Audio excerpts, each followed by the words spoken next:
Welcome to Evergreen Speedway's Home Track Heroes on Seattle 11.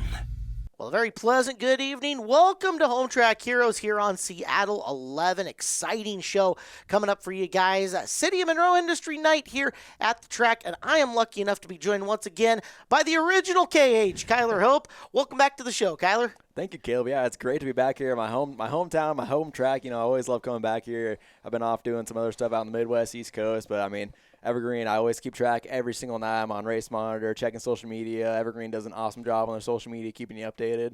So on race nights, be sure to check them out. Evergreen Speedway on Facebook, Instagram, everywhere. They do an awesome job, and I mean, I'm excited to be back here. I love this place. There's a lot of truth to the fact that going away makes you know what you like about being home, right?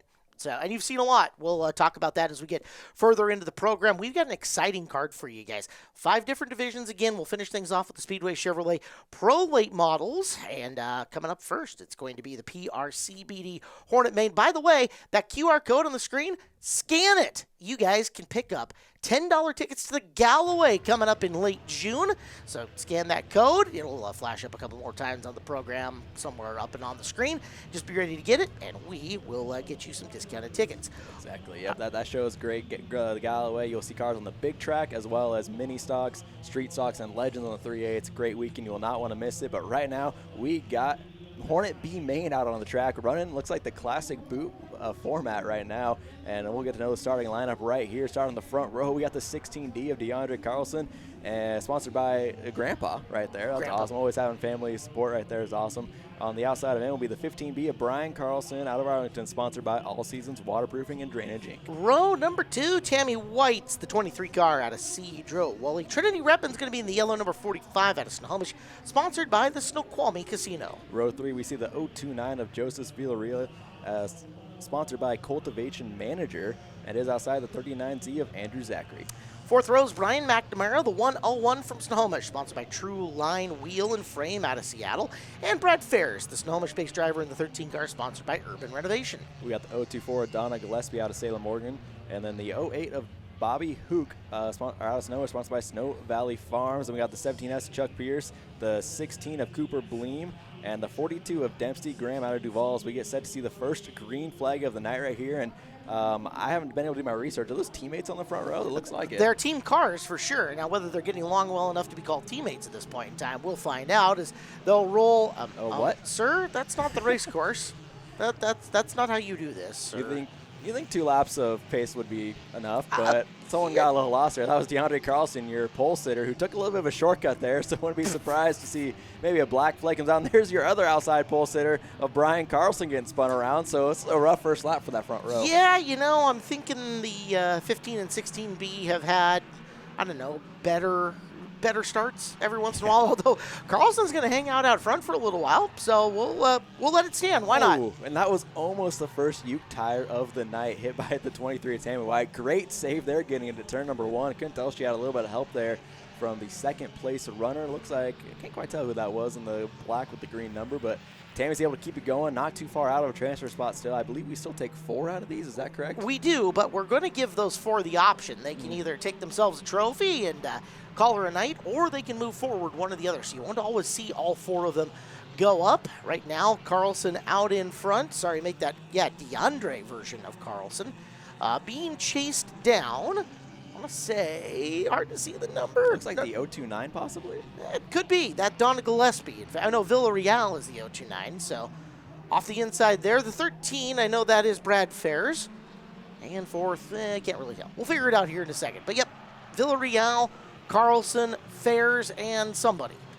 Make it the 42 of Dempsey Graham, all the way up and through the field already. Very nice patriotic-looking car, and making some great ground up already. As a little bit of contact there, 1 car going around, some evasive maneuvers. Everyone doing a great job not getting bottlenecked up right there. And for those Evergreen Speedway loyals who have been around forever, they know that access road got repaved a few years ago, so it's a lot wider than it used to be. It used to not be able to maneuver around an incident like that like you can now. So we'll take a look back at what happened here with the 45 and 17 here. A few different angles of it, just getting in, and it looks like the what was that, the 45? Yep, Reppin's 45 Reppin. car, just kind of hanging out right in the middle of the boot. Hey guys, how you doing? Yeah, it looks like she maybe just trying to cut that corner, almost like there wasn't a car to the inside, and well, contact ensued, to say the least. Exactly. And then you're just plopped right down there in the middle. So we'll take a couple of seconds. This is a 20-lap B feature, long time to go on the boot for the PRCBD Hornets.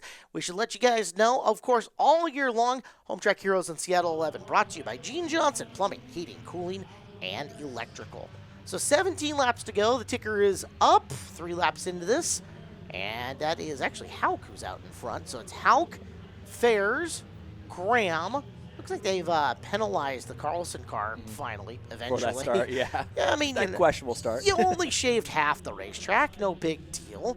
Hey, you're only cheating if you get caught. Is that right? That's a true story. So, the 17S, by the way, Gino Solomon has a first place and a second place in the first 2 weeks of the year, and now is mired in a B feature. So, Gino got a lot of work to do just to make his way back and forward and into the field. Yeah, as we get set here, we still have 17 laps to go, and a lot of these drivers, there are a lot of newcomers to racing. You know, this is a great starter division. You mentioned that they have the option to go on to the A feature or, hey, let's take the trophy. And, I mean, after 20 laps around a road course like this, you might be pretty tired. You might just want to call it a night. So we might see a few drivers opt to end their night early after transferring out of this B feature and take their trophies. We got some contact right there for the final transfer spot. There's one car going around. That looks like the 024 of Donna Gillespie. She's able to keep it out at any innocent standby Uke tires and keep it going. Great save there, but unfortunately going to fall out of transfer spot. You know, by the way you're mentioning the Uke tires tonight, I got this ominous feeling that they're going to have a rough night. I don't know why. Well, I mean, Evergreen Speedway, it was actually one of the first social media posts I saw this year was the first Uke tire that got hit. So the social media team, we've been having some fun with it as we see a pass right here, 39Z moving on forward. Just one spot outside of a transfer spot now, so that's Andrew Zachary working his way forward as well. And a lot of these cars that you see here, they don't necessarily have any sponsor on there. So if you want to get involved and help out some of these drivers and get your company or your business on the hood of these race cars, you know, be sure to contact some of these drivers, as I'm sure they'd love to have any support there. As Andrew, Zachary's sending it in there. Yeehaw. DriftCon isn't until next week on the show, am I right? That's right. Next Sunday's program will be DriftCon at 5 o'clock here on Seattle 11. Understand we do have a substitute driver for the Solomon 17S, and if my notes are correct, I think it's Chuck Pierce who ended up in that race car. So we're going to say Chuck Pierce. The ticker will say Solomon. We know it to be the Chuckster. As you take a look at the 42 of Graham, he's running third. He's got a nice inside line on Fairs. They're going to go side by side, a little bit of contact before making the hard right-hand corner into the access road into the boot portion of the course. Yeah, a little bit of contact there, but they're able to keep it all straight. That's the battle for second on your screen, and now the battle for third as the 23 that we're just talking about is coming back into play right here. So. Tammy White, part of a group of team cars, along with the Kolars that you see in Stinger 8 action. Bryce was the opening week winner in the Stinger 8 division. So Tammy, the team car to them, hauling all the way down from Skagit County, and currently in the final transfer spot as she loops her on to the access road. Sharp left-hand corner, and the drivers that keep their momentum best through that boot section tend to make the best laps here on this course within the Hornet division. Exactly, yeah. It's where you can like keep your momentum built up so much and able to carry a lot of speed through there. So the drivers that are able to do that well, you see move on and move up through the field, especially like the 42 right here of Graham. He started dead last, and he's just methodically worked his way forward. Stayed out of trouble so far as we have that little bit of a wet spot there, getting in on that hard braking zone. So that's something we can keep an eye out for, as well as there you see Graham just continue to work on Brad there in the 13, just staying calm. Got a lot of laps to go, still not even to the halfway point, as we still have 11 laps to go. So he knows he might be a little bit faster, but just trying to stay calm, keep his bumper clear as he looks to the inside right here, coming out of the hairpin. We've had a gorgeous day out here today at Evergreen Speedway, but as is the case, in the Pacific Northwest, week leading up to this, very saturated. So trying to get everything all dried out has been a pain in the butt, but making progress on it. And as you can see, optimal race conditions here at the moment. A little bit of wind going as Dempsey has lost a little bit of room to Brad. See if he can make it back up, as he's going to carry a whole lot of momentum getting into the first corner, but pushes hard in the turn. That allows Tammy White to come up on the 42.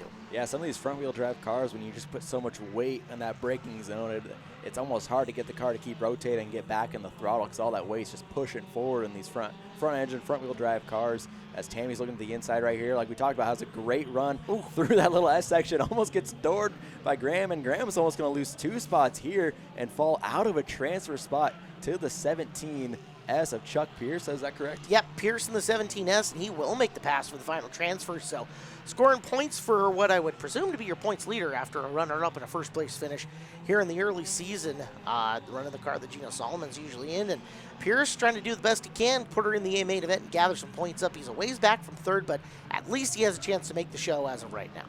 Yeah, and there's your 10th place starter, who is your race leader, Bobby Hook, as he's just kind of checked away. I mean, it's always nice when you don't get a lot of TV time because you're so far out front leading. And that's been the case for Bobby in the first 12 laps so far, as he's catching up on some lap traffic here. One of your front row starters of one of the Carlsons. We can't quite tell which one it was, but we look back at Tammy here. She is now starting to keep an eye on maybe for second place here. It looks like Brad Ferris is maybe a little bit loose, trying to get back under the throttle. Looks like he's been squirming around a little bit, as Tammy's just trying to work her way forward and maybe take over second place here. We mentioned briefly the fact that these drivers run different courses. Those things change week in and week out. This is the third straight week, by the way, of the Hornet division being on the card. So they've got 3 in a row. First 2 weeks was on the traditional road course. This is the first look at the boot, and they don't find out what course they're running until after time trials. So if you've got a particular skill at one of the divisions, you always time in on the traditional road course. But say you don't run the boot very well, you're going to be buried to the back of an inverted field with no practice time on this course until heat races and main events come up. Tammy White trying to scramble and make her way through. It's going to get narrow there as they make the sharp left-hand turn. You watch Ferris keeping his speed up, but it's White with the inside coming through the bottom groove of our third and fourth corner of the 3/8 mile track. And Tammy picks up the position into second with 5 to go. Yeah, that's great respect with both drivers right there. They could adore each other, made it a little bit harder for each other, and they both kept off each other, kept it clean, and it was a great pass right there for second place, coming up on just now 5 laps to go, as they look like they might catch some lap traffic. But that's second, third, and fourth place on your screen right there. All transfer cars if they choose to move on to the A-main event later on tonight. They're rolling up on the back of the Carlson car that's got a relatively mangled rear bumper. You'll see that as they roll in. The 08, Bobby is rolling forward. He has created quite the gap for himself between second, third, and fourth, so he's in good shape so long as he continues to keep the rubber side down. Meanwhile, that's slower traffic playing into effect here as Tammy gets by, Ferris gets by, and now it's up to Pierce to make his way past the 16, and they will do so. Yeah, that was a 16 of Cooper Bleem. He started pretty far towards the back, as he's just kind of staying out of trouble, logging some laps. They're doing a great job. As you see some of the mid-pack cars flash by your screen right there. Just now 3 laps, or about 2.5 laps to go for your race leader, as Tammy is trying to reel him in. I just don't think there's enough time left to do that. Well, it's still a transfer position if she chooses, or a trophy if she chooses as well, as they'll roll in. The lap counter will update as they continue to click them on by. 2 to go as Ferris now has Pierce breathing down his neck as they make this first little left-hand turn. That's the left-hand turn for the 5th mile inside track that we usually see our Youth Hornets on, and Pierce is feeling froggy, saying, "Hey, Brad, I'm about ready to jump. What you think?" Yeah, as a fill-in driver, all it takes is just getting those laps under your belt to get comfortable, and he's got to that point now. Chuck Pierce has, as he's trying to blow the pressure on. There you see the white flag out, and the gap that the leader has of Bobby Hook over Tammy White. And there's the tight battle for third. Both cars are in transfer spot, so how hard do you really want to push if you're both transferring? Well, John Zaretsky would tell Chuck right now, you can't hurt borrowed equipment. So let's see if he pushes the pace, does something. He's got to be careful. If he makes a big mistake, he still could get got for the final transfer, but this one is over. Bobby gets the win, the 0-8 checkered flag with some gap. Tammy White will take second, and at the line it is Ferris, followed by Pierce. So, first one is in the books. We got 5 more A-main events coming up. You'll see these PRCBD Hornets back out on the track. Youth Hornets, Street Stocks, Stinger 8s, and more. Stay tuned. Seattle 11 hosts Home Track Heroes. Welcome back to Home Track Heroes here on Seattle 11. Caleb Hart, Kyler Hopin with you here on a Sunday night. Thank you for tuning in, letting us entertain you as we have got Youth Hornet A-main action coming up. Of course, all of our racing brought to you by Gene Johnson Plumbing, Heating, Cooling, and Electrical.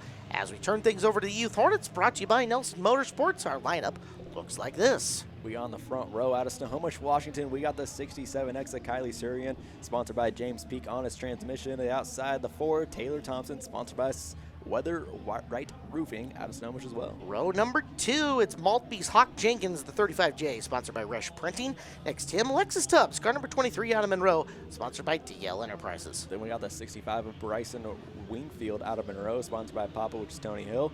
And then the 31 of Lila Mashburn out of Marysville, sponsored by General Car Wash.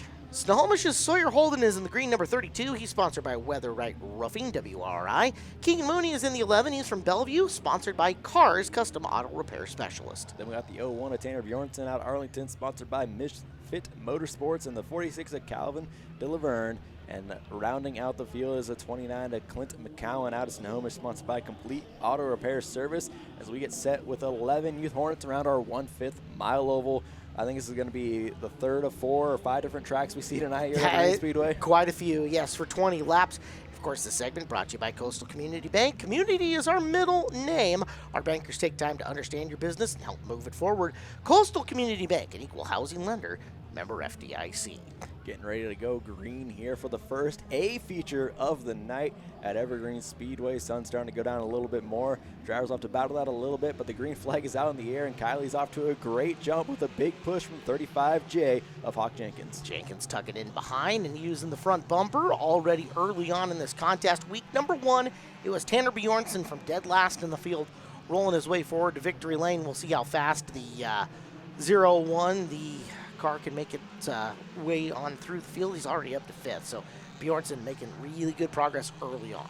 Yeah, doing very well. Is off to a great lead there out front as, Tanner's starting to peak in the picture already right. Once 3rd place already, going to get really sideways, able to hang on to it though, as we get a few laps down here. And the Youth Hornet feature here, sponsored by Nelson Motorsports. Going to get a little double box action with Tanner Bjornson. See how loose he got last time in the corner. See if he's able to keep it a little bit more straight this time. Almost some contact there, as you can kind of get a good visual of how much they're battling the sun. Entering turn number 3 and 4 there, as he's still trying to pass by for 4th place, I believe, right now on track. Looks like he wants to get 3rd place with Taylor Thompson ahead of him. Interesting that you're watching his hands, and always watching the hands when we get to these awesome GoPro footage from Brandy Hood Promotions. Brandy, thank you so much for these.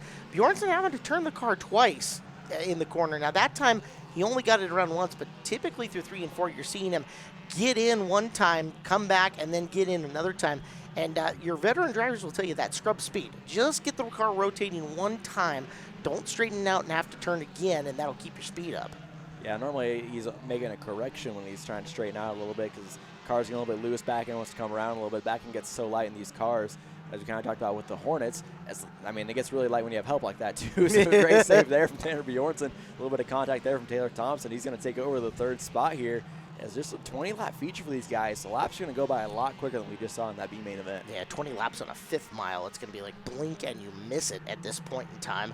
As Suryan continues to lead, Jenkins sitting 2nd, Bjornson all over Jenkins for 3rd. Top 3 make the podium, and there goes Bjornson. Inside groove opened up, and Tanner does not miss the opportunity. Yep, already up to 2nd place, started way back in the 9th position.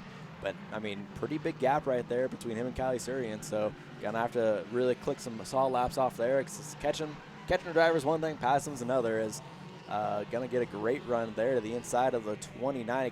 Clint McCowan, lap driver right there. Looks like another lap car up in front of your race leader as well. Suryan's going to have to keep picking him up and putting him down, as that's Calvin Dilliverd in front of Suryan. Suryan will make her. Oh, no! Bad timing. Commentators curse as collision between Suryan's 67 and Dillivern's 46. We caught it all on video, and heck, we got a couple of different angles of it, I'm being told, from production. So let's get a look, as unfortunately your leader contact with the lapper. Here's the point of view from Bjornson's car. Yeah, and it looked like the lap car maybe just thought they had a little bit more room to start making that corner in and entry right there. And tough break there. It's part of learning with the racing there, and it's a heartbreak there for Kylie Suryan here, who was your pole sitter, and just going to end up getting put to the back there for that contact. No mistake of her own, but it's part of racing, and it's a great way for these youth drivers to learn. No spotters in the Youth Hornet division. It is all mirrors and feel, so it's not like they had somebody in the ear saying, hey, no, you can't go there. There's somebody inside you. And learning opportunity for both of those drivers. Unfortunately for Suryan, lead goes bye-bye just before halfway. Running order will look like this when we get back to it. Tanner Bjornson in the General Lee replica, the 01, is out in front. Hawk Jenkins is second. Alexis Tubbs, the pink and black number 23, has moved up into third. And that is the only driver brave enough to turn a Porsche into a Youth Hornet. That's right, it is a Porsche. That is Sawyer Holden in the 32, a podium car driver in week number 1 as well. So currently on the outside looking in, he is 4th. Yeah, and we kind of could see like how far out Calvin Dilvern when the 46 was. That backstretch since got paved a few years ago, and it kind of provides extra runoff for these Youth Hornet guys as the green flag is back out, but allows them to kind of arc their corner in. So that might have just been what Calvin was thinking. I am going to arc my corner just like I do every single time. As Bjornson's off to a great start here, as we have a great battle for second, third, and fourth. Bjornson doing that exact thing you were talking about, though, almost driving it like a tri-oval here as far out as he is getting onto that back straightaway in that extra paved off area. Jenkins, Tubbs, Holden, and Mooney, 2 through 5 in your video camera right now, and Holden kind of doing that same thing that Bjornsson was. See how wide he gets on the back straightaway, making a nice wide entrance into corner 3 and 4 and allowing him to keep his speed up through the turns without having to jump on the brake or really scuff the tires too bad by over-correcting your turn getting into it. Straighter you can keep the car, the better, and there Holden has a nice run to the inside of Tubbs. They'll swap some green and pink paint down the front straightaway. Into turn number 1, give the spot to Holden by a nose. Yeah, great battle there for the final spot on the podium. And then the 11 car is like they're going to try to come right through as well. That's Keegan Mooney trying to get up to 4th and maybe possibly battle for the other transfer spot as well. So, or the other podium spot, I should say, as well. So, great battle here from 2nd, 3rd, 4th on back, as I believe Tanner Bjornson's just off on a nice Saturday night drive right now. Yeah, Bjornsson has no worries in the world. He's probably planning his post-game orange slices at this point in time. As Jenkins having to deal with Sawyer Holden. Holden right on the left rear, now ducking to the inside, and Sawyer Holden, just like that, goes 4th to 2nd over a matter of a couple of laps. That car hooked up in Holland as well. Yeah, some great timing moves right there. Gonna get a little bit of a bumper there, so he was able to keep the car down on the inside and not let Hawk Jenkins get back to the inside going into the south corner here, and does a great job at that, but just sizing up the passes perfectly, knows he has a fast car. Sawyer was able to just make those moves right at the right moment, get to the inside, get the fast pedal down, and was able to get all the way up into 2nd place here. See if he's got a little bit of time to try to track down Tanner Bjornsson, but just 4 laps to go. I'm not sure that's a possibility. Great example of the 11 car of Keegan Mooney, learning from what he's seeing ahead of him. He had watched Holden take wide going down that straightaway and dive his way into the turn. Did the exact same thing the last couple of times around, and it's allowed him to get even closer to Hawk Jenkins. In fact, you see it, there's about 1.5 feet separating those two as they get into the corner. Now Holden having to cut and weave in between a couple of drivers in McCallan's 29 and the 46 of Dillaverne as they roll through. So Holden trying to weave through, trying to catch Bjornsson, who's long, long gone. There's the white flag for him. Yeah, and the rest of your field is a long ways back. Yeah, about a straightaway lead at least for Tanner Bjornsson. We're going to kind of keep an eye on the battle for 3rd right there. As here comes Tanner Bjornsson, the orange car entering your frame right there and coming around the corner. And Tanner Bjornsson is going to pick up the Nelson Motorsports Youth Hornet main event victory. Looks like Sawyer Holden in the 32 coming around the corner any minute. There he is. And Hawk Jenkins still trying to hang on for that 3rd and final podium spot, and he will. And we'll send it on down to the Angela Wins platform and hear from these 3 very excited drivers. All right, Hawk, first question, as usual, how old are you? 13. 13 years old, out here at Evergreen Speedway. You got a family back in the pits helping you out. What sort of advice do they give to you? Don't drive reckless and keep your nose clean. Now, you were running a great race there at the end, battling it out with Keegan in the 11. What do you think helped you hold him off? Pay attention. Making those good moves, making him stick. People back in the pits helping you out, who are they? My dad, my mom for letting me race. And who would you like to thank for tonight? Mazda Everett for sponsoring me, my dad, my mom, my family for helping me, Wish Printing, and the other cars, and all you fans that came out tonight. Driver the number 35J, Hawk Jenkins, 3rd place tonight. All right, Sawyer, how old are you? 13. 13 years old out here at Evergreen. That number 32 was fast. Walk us through some of the best moves you made out there. What gives you the confidence to do that? I don't know, just sending it in the corner and going underneath them. That's it. And do you have a class out here at Evergreen that you'd be interested in after this one? No, not really. Who would you like to thank for getting you out here tonight? I'd like to thank my Papa, Brian Estrin, Kurt, my dad, Holden Development, and Uncle Jeff. Driver the number 32, Sawyer Holden, second place tonight. Alrighty, and how old are you? 14. 14 out here at Evergreen. You are running a class like this. You've consistently shown quite a bit of dominance in this one. What helps you do that? My dad. Family back in the pits giving you a good show. At 01 car, what's the inspiration for you to run that paint scheme? The General Lee. It's like that car quite a bit in order to run it out here. Who do you think is the hardest driver to race against in this class? Probably the 67, but today she got in a pretty big wreck on the backstretch. And of course, no one out here does this alone. Who helps you get out?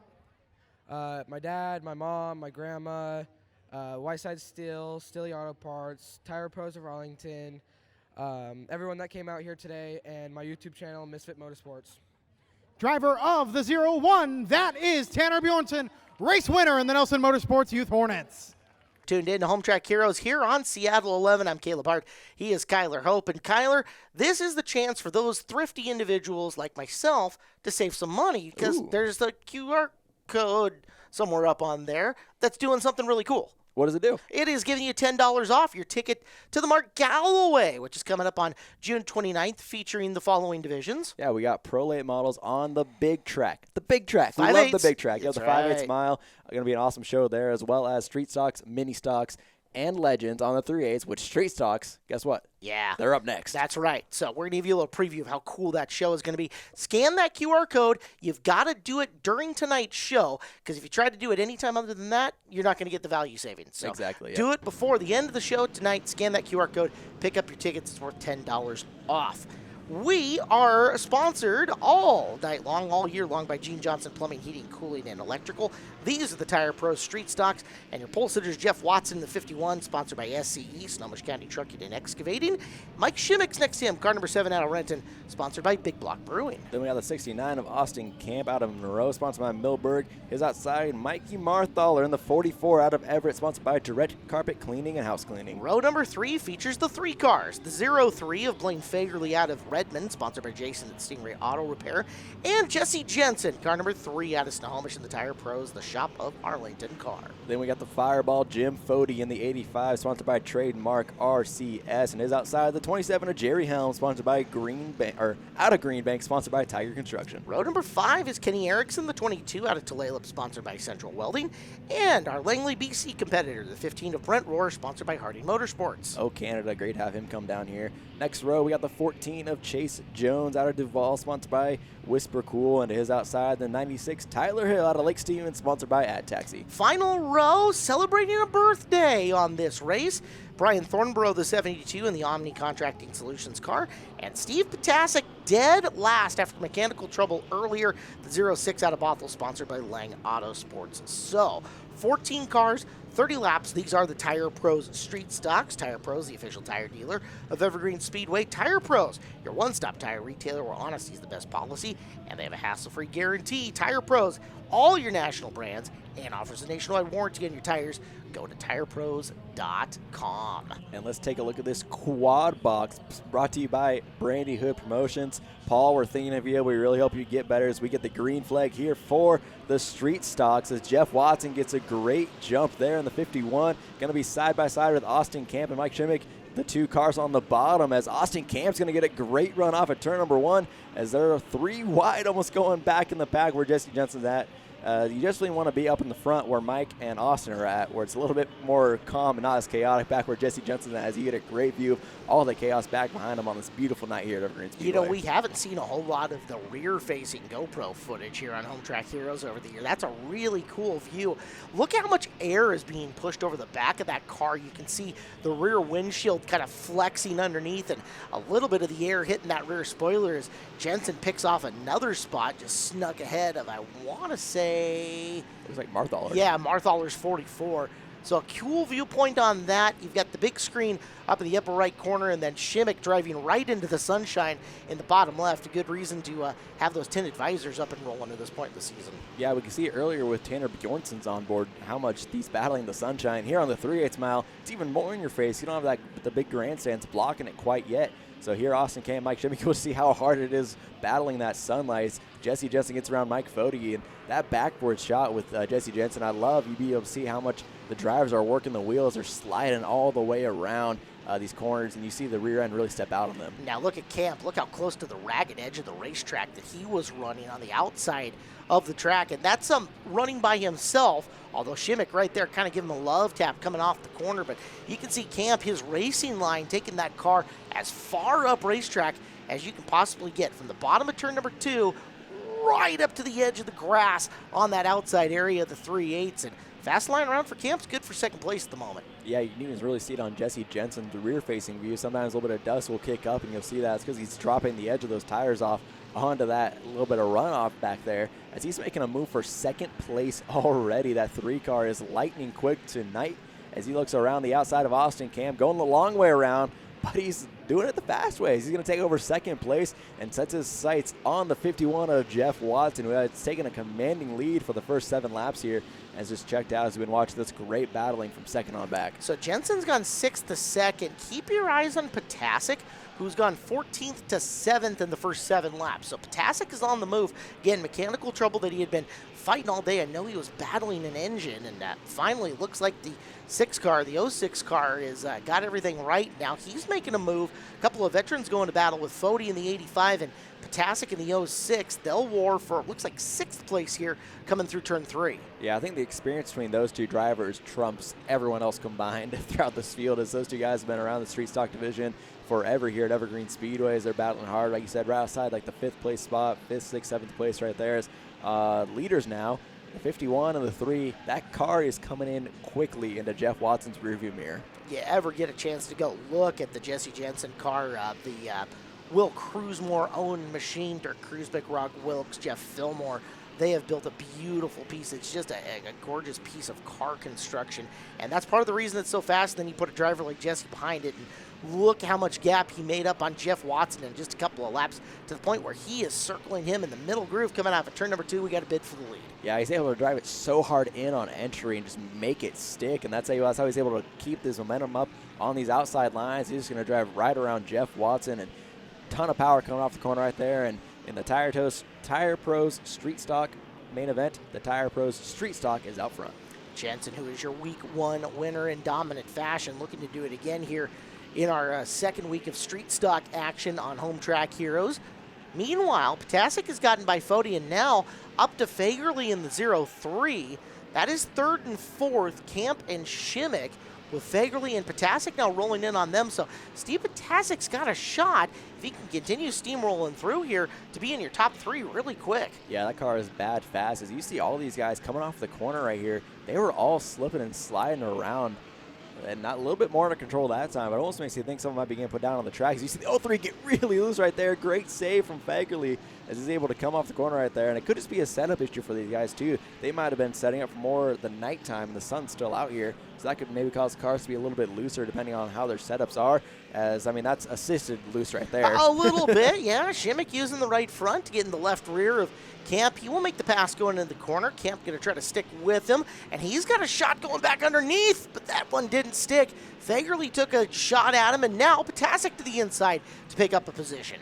Yeah, it looks like the 69 of Camp just can't quite keep the car all the way down that inside line, and it just opens up some cars able to get to his inside, make some runs, rough him up a little bit. As you see right here, Potasic almost doing that on entry, trying to get into the back of him. He's able to slam on the brakes, not get in the back 69, but that allows the 03 of Fagerly, who gets really loose again, down the back straightaway. It's another great save from the 03 as he is just wicked loose.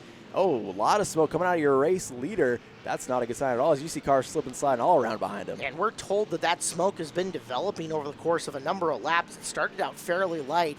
Now Jensen, and you can really see it picking up big time where he is more off the gas, and I think I just saw the mechanical black thrown from the flag stand. Yeah, and for those of you new to racing, there's 2 types of black flags that we can give these drivers. One is just a solid black flag. That's normally for contact or reckless driving, along lines of that. And then there's one with a yellow square on it. there's different variations of it.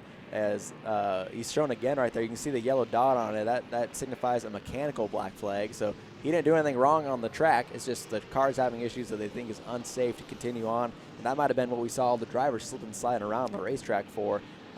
So hopefully there's not too much fluid down there and they're able to keep it all going straight, as it's going to give the lead back over to Jeff Watson, who started on the front row in that 51, that great-looking machine. And he's now pretty comfortable lead with just 10 laps to go. And there's a pretty important designation here. You will see as Potasic is making his way past Camp. So that's a battle for third now.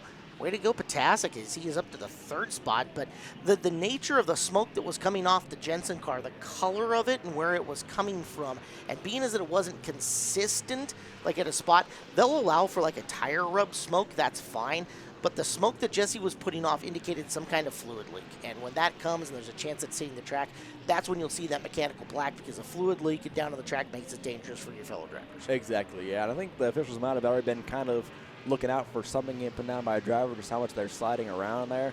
And then the smoke started to develop out of the 3 car, and basically it ended Jesse's night right there. As we see a battle here for the second spot. Potasic looking on the inside of Shimmick, getting a good run down the back straight, but has to maneuver lap traffic. We'll see how that comes up. He's got 2 lap cars right in front of him. That's Tyler Hill and I believe possibly Brian Thornbow right there. Correct, yes. Hill, the team car to Austin Camp, and Potasic looking to complete 14th to 2nd. He is going to use Hill as a pick coming into turn number 3 and completes the pass. So 7 laps to go. Potasic a long ways back from Jeff Watson and a lap car in Thornborough to deal with them in between there, but he has made a 14-2 run. Talk about a hard charger. Your former track champion is definitely on the hammer. Now the question is he going to catch a break with a caution, or can he run down Watson? Yeah, exactly. And I mean, going 14-2 on a night like, oh, well, there's the caution you just mentioned. Spoken into existence. Was that teammate on teammate violence right there? That absolutely was. Now, Austin, I believe, is I believe Austin's the car. They might be a car owner. I don't know. Either way, somebody's going to pay for it. It will come out of that camp.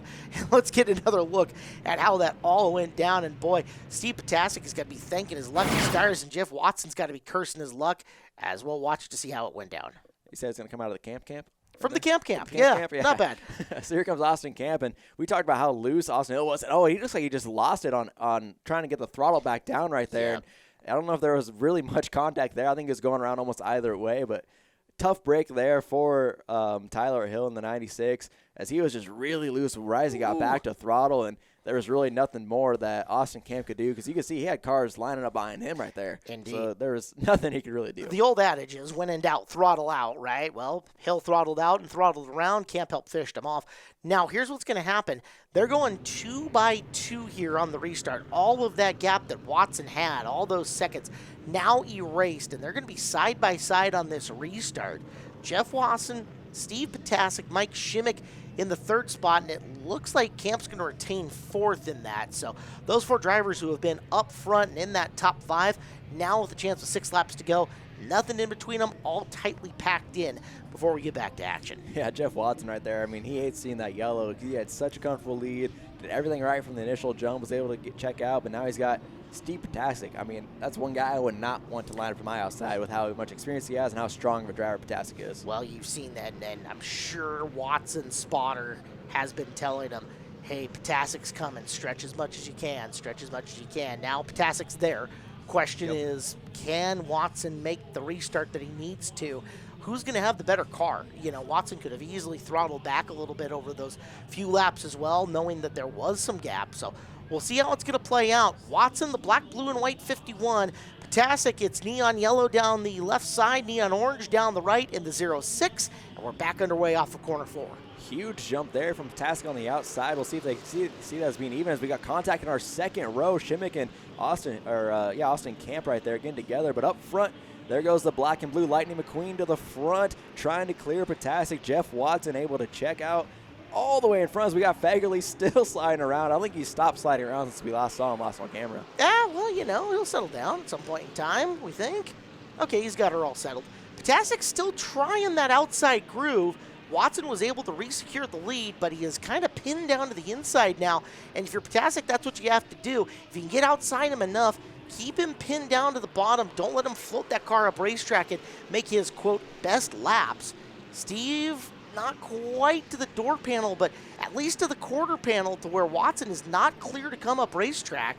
Potasic trying to get her heated up around the outside enough to do something. Now he's going to lose that quarter panel coming off the corner. Yeah, you saw him correct that wheel. And like you talked about earlier, if you have to turn the wheel twice, you tend to lose momentum that way. And that's what happened there. Potasic got loose on entry and had to correct it, straighten the wheel out, and that lost his little bit of momentum he had. But he's still right there battling hard on the outside. Great respect between both these drivers here as both of them want to win, but they don't want to do it in a dirty fashion as they're battling hard here. Just now 2 laps remaining here in the Tire Pro Street Stock main event. Potasic on the outside working really hard, and him working on the outside right here prevents Jeff Watson from getting a really good entry in on these corners. That's how he's able to stay with them so well, as you see him still sliding there. 1 lap to go here in the Tire Pro Street Stock. Take us home, Caleb. So Potasic had to get squirrely on the outside. Now you see him widen the entry and cut to the inside. He's got the move down the back straightaway. Nose up to the door panel as they work their way into 3.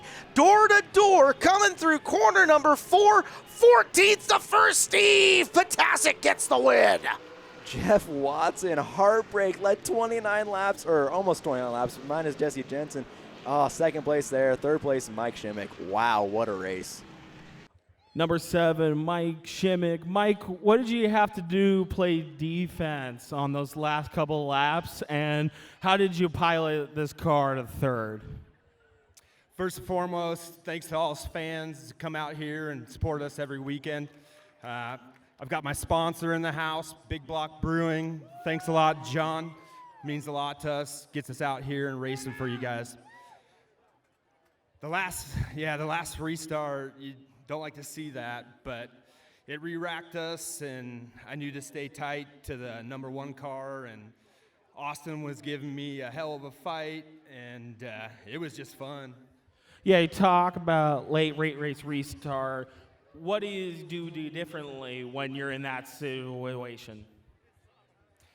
You just got to suck it up and get up on that wheel. The driver, the number 7, Mike Shimmick.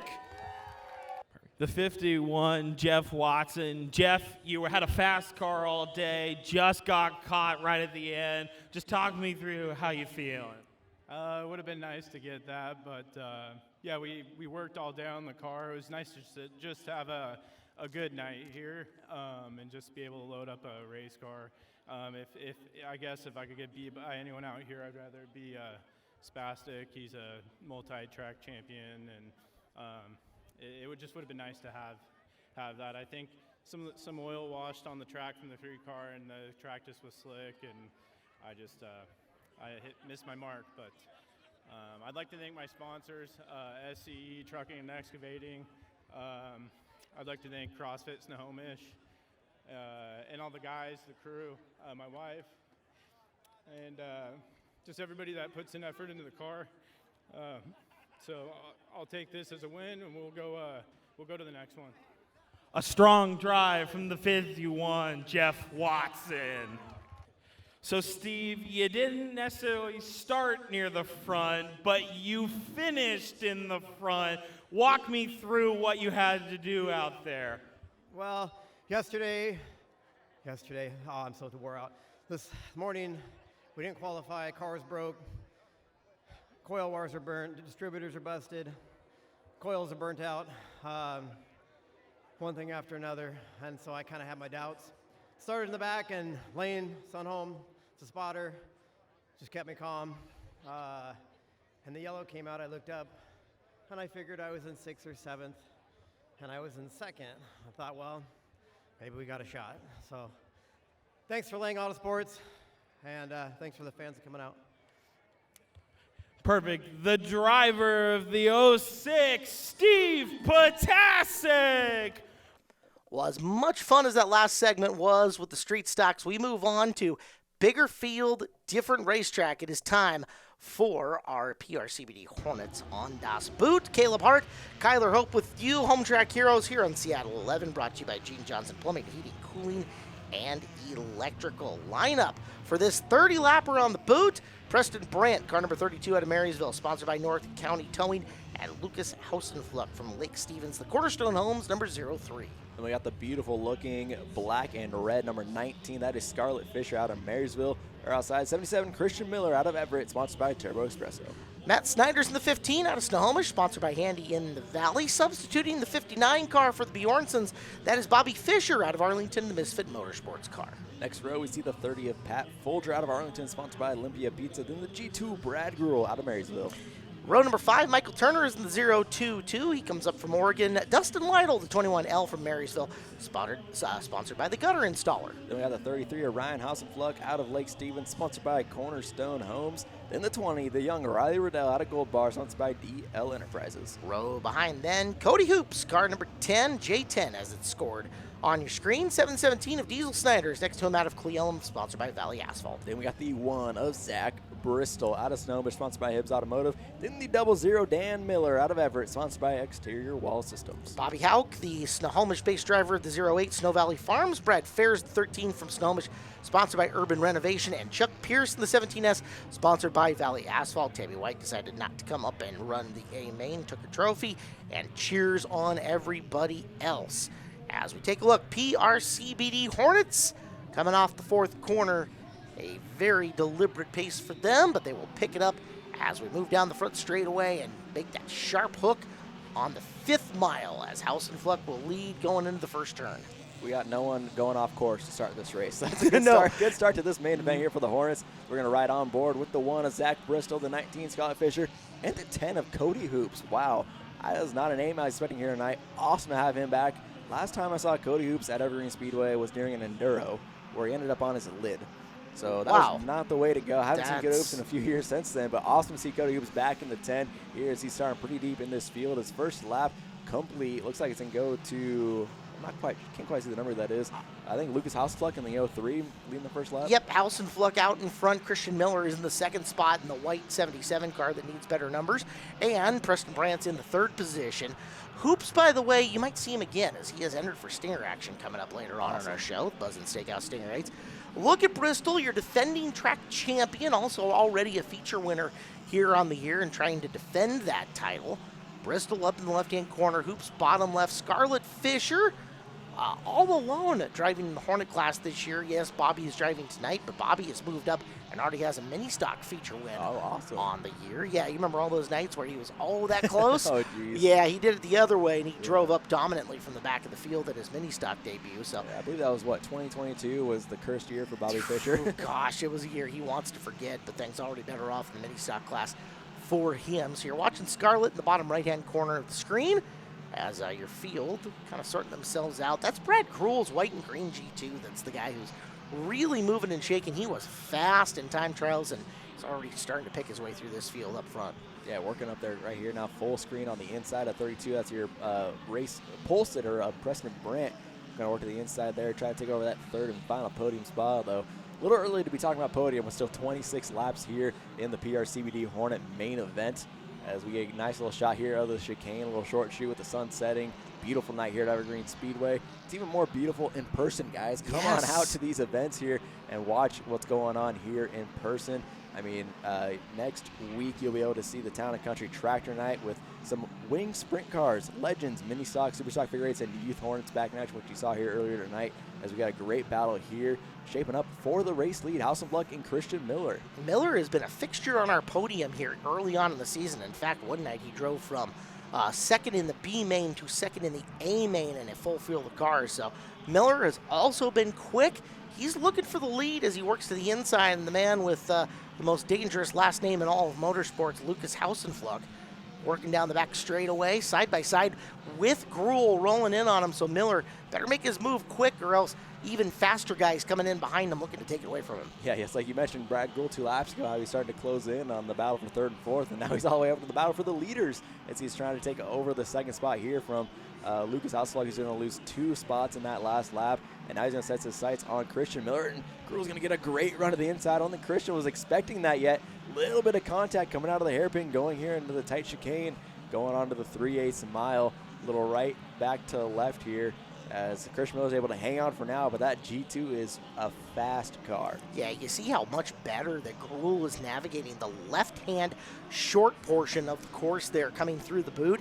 He keeps a ton of speed going on to the 3/8, and he's got a bunch going on the left-hand corner of the 5th mile to the point where he is ahead of Miller getting into the chicane and will be your new race leader. Yeah, it looks like Christian's car is just struggling a little bit under that braking zone, getting into turn number 1, coming down past the start-finish line. I think that's where Brad was really able to capitalize and get to the inside right there, not have to force his way through. As we got quite a bit of smoke coming out of the 77 right there. It looks like coming out of the exhaust, though. Hard to say, because you saw it also when he was making that hard left-hand turn from the chicane on there. There might be something binding, although, yeah, that time it came on a straightaway, so wonder what that is. Hopefully it's not robbing Christian of too much horsepower or handle on that car to the point where Brad Grul is stretching early and Miller might be in hold-on mode early in this race. Yeah, and there's the 4-cylinder king of Zach Bristol in the 1 car representing the championship number 1 machine. Coming down the front straight right there. I believe they're battling just outside the top 5. Oh, the 19 of Fisher's going to go around right in front of the field. Everyone doing a great job not to run into her as Scarlett's able to get it pointed back in the right position or right direction. Going to lose a few positions, though.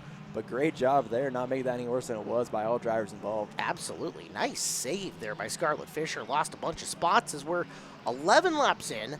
There's Grul, there's Miller, there's Hausenfluck. They are 1 through 3 as they continue to work their way around. Of course, these are the PRCBD Hornets, and this segment sponsored by PRCBD. Swing by PRCBD in Arlington for all your CBD questions or needs for people, pets, and more. Go to prcbd.com and use the promo code RACE. As it's written, it's RACE with an exclamation point, by the way. But I believe you can just put in RACE. It'll be fine. As we look right here, just outside the top 5, there's Cody Hoops in the 10 car. And then we're going to flash it back up. I think this is the battle for about 3rd place of the 03 of Hausenfluck and 717 machine of Diesel Snyder, who we saw in the Youth Hornets a few years ago. Now moving his way up to the Hornets full time. So it's really going to see how much that Youth Hornet class is feeding these upper divisions we got going on here. As we'll see a few of their names throughout the night of past Youth Hornet drivers as Diesel's working his way up, putting a lot of pressure there on the 03 Hausenfluck. Snyder, a 2nd place run last week here in our PRCBD Hornet division, right up on the back of Hausenfluck, and let's see how he chooses to go through the chicane, the quick right, the quick left. He'll follow Lucas through, stays right on him as they run a similar line through 3 and 4. No progress made that time by Snyder. We'll see if he changes his plan, see if his strategy alters this time going into the quick left.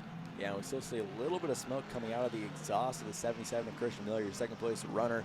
And it's a different type of smoke than we saw out of Jesse Jensen earlier, which makes things it's probably a different issue. As you see right there, it's mainly when he gets under throttle going in a straight line, which I'm not quite sure what exactly that could be, but it doesn't seem like there's much fluid getting put down on the track, if any at all. So that's why the officials are not really waving that black and yellow flag we talked about earlier, the mechanical black flag. If you see a pass for 3rd place right here, the young Diesel Snyder going into 3rd place over Hausenfluck. Great move there. And passing Ryan Hausenfluck, that's a bold thing to do. I mean, not many drivers can say they've been able to do that here in the Hornet division. Indeed, Snyder made the big move coming through the last set of big sweeping corners here in turns 3 and 4. Uses it to his advantage. And now we'll see if he can run down Christian Miller. Miller in front of him, and boy, that smoke continuing to be prevalent out in the racetrack. Officials are watching it, trying to make sure that he isn't striping the racetrack and making it dangerous for anybody else. But so far, not so much. Miller in the white 77, Snyder in the 717, and Hausenfluck now 3rd in the 03. Yeah, and Diesel's had to pass a lot of drivers. I think he started about the 14th or 16th position, so he started pretty far back. He's able to work through all that chaos. He was right around there with Cody Hoop, Zach Bristol, a lot of the veterans of the 4-cylinder league right here, and he's able to work his way forward faster than them and made his way all the way up to 3rd spot. Nice little spot on the podium with 2nd place not that far in front of him. He started to catch on the 77 Christian Miller. You were right. Diesel Snyder started in the 14th position, so quite the run up the field for him. You also saw Zach Bristol starting to sneak into your screen in 5th. Never count out Zach. He is definitely hoping for a caution flag to bunch this field up and give him a shot without having to make up all that time. Your race leader, Brad Grul, has just kind of been by himself over most of this. He hasn't really gotten in through heavy traffic yet. It didn't take him long. He was able to pick off your other drivers just one by one. Now, coming into a little bit more, as you can see, Fair's already a lap down.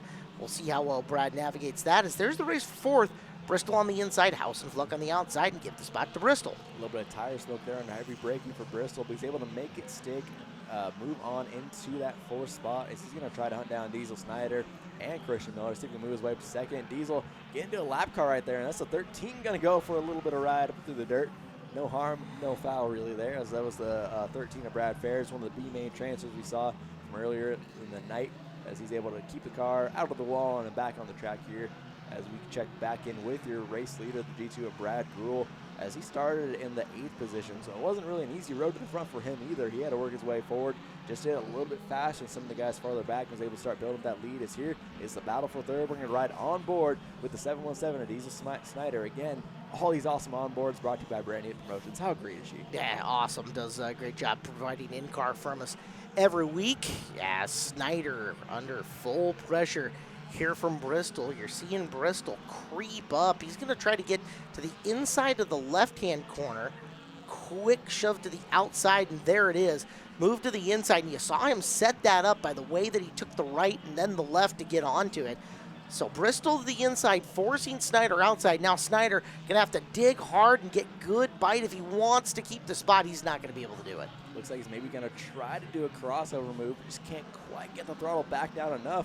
But he's not necessarily letting the one car check out that easily. He's staying right to the back bumper, and that would be a great time for the young Diesel Snyder to just start filling up his notebook. Follow Zach Bristol as best you can. Stay close to his bumper.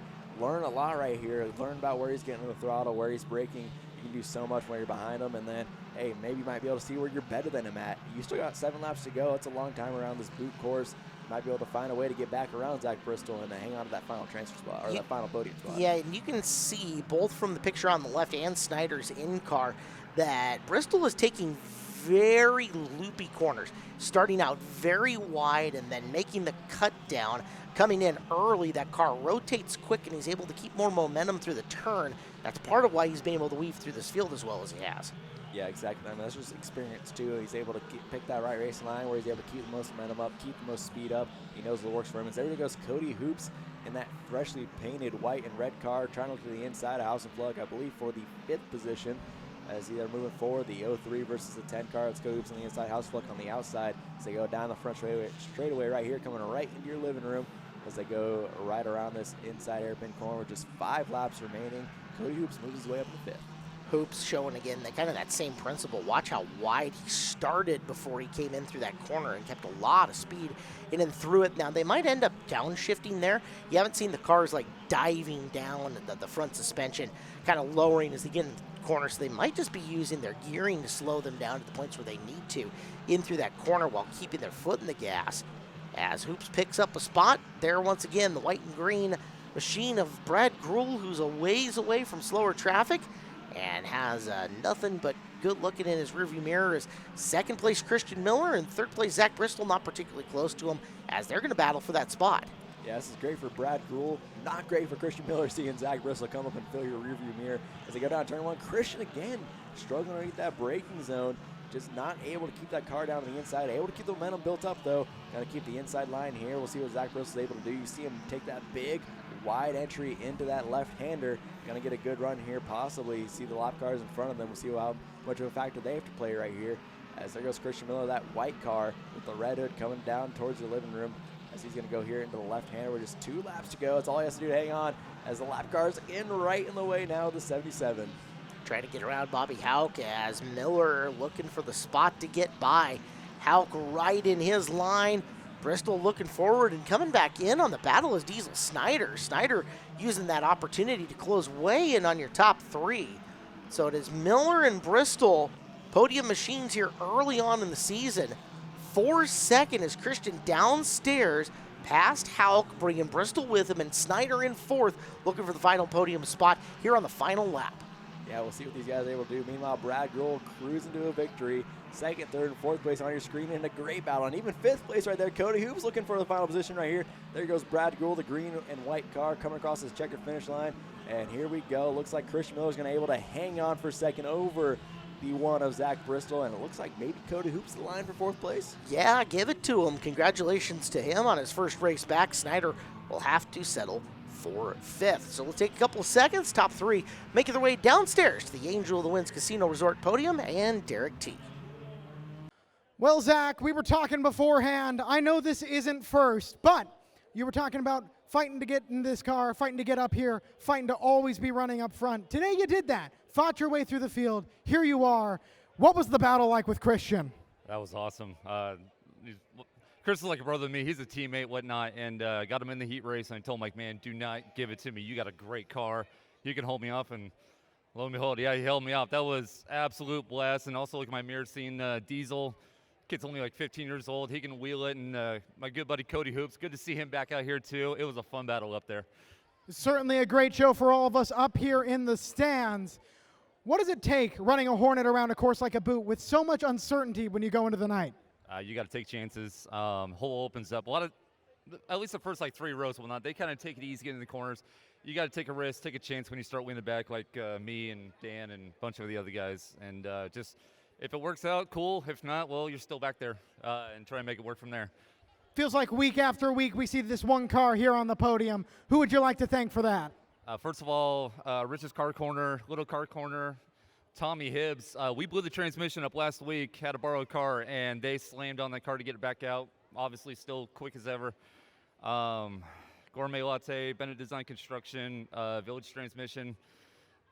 These two little munchkins, they were in Utah the last couple weeks, and they've been wanting to get back here and get a trophy. So thankfully got one for them on this week.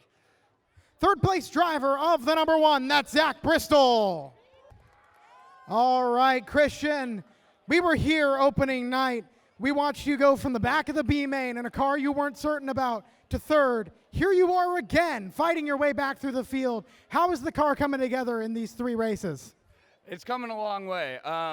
I mean, the first race, it was brakes, and then last race, it was raining and tires. And this race, I guess I nailed the setup pretty well. Got tight towards the end, but, you know, I was able to manage it and, you know, use my mirror a little bit to keep Zach from getting around me. Well, speaking of Zach, you heard his perspective on this. What was it like for you? You're looking in your rearview mirror. Here's Zach, here's Cody, here's Diesel. How does that feel? I was only worried about Zach because I know he was gonna, you know, he's gonna give me some bumps, and you know, he's really good at watching you and making sure that you're about to make the mistake, and he'll pounce on it. So I just tried not to make a mistake. I did make a big one down here. Somehow I was able to put him, you know, in a spot where he couldn't pass me, and thankfully I did. I got to beat the champion. Maybe a new car, but I know there's a lot of people back there who are still the same. Who helps you get it out here?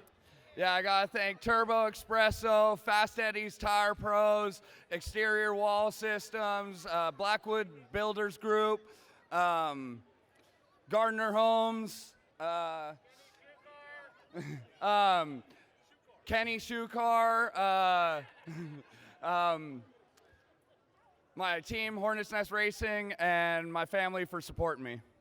Driver of the number 77, Christian Miller, second tonight.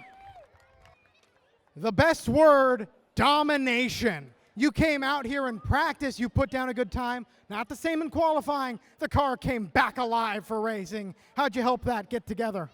You know, I changed some tire pressures. Jason, he said go down 2 pounds, so I went down 2 pounds, and it made a world of difference. So that's how I was able to stay up in front.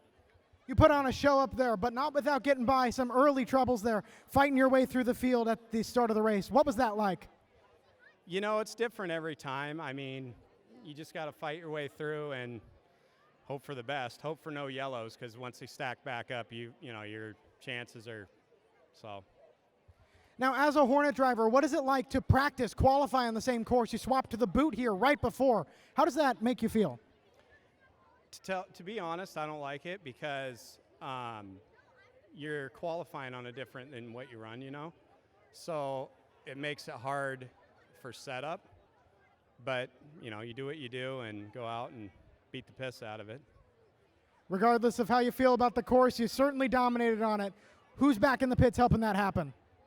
We got Jason Karenberg, crew chief. God, I got so many sponsors here. So I got Granite Falls Community Chiropractic, Estes Heat and AC, Frost Towing, Braven,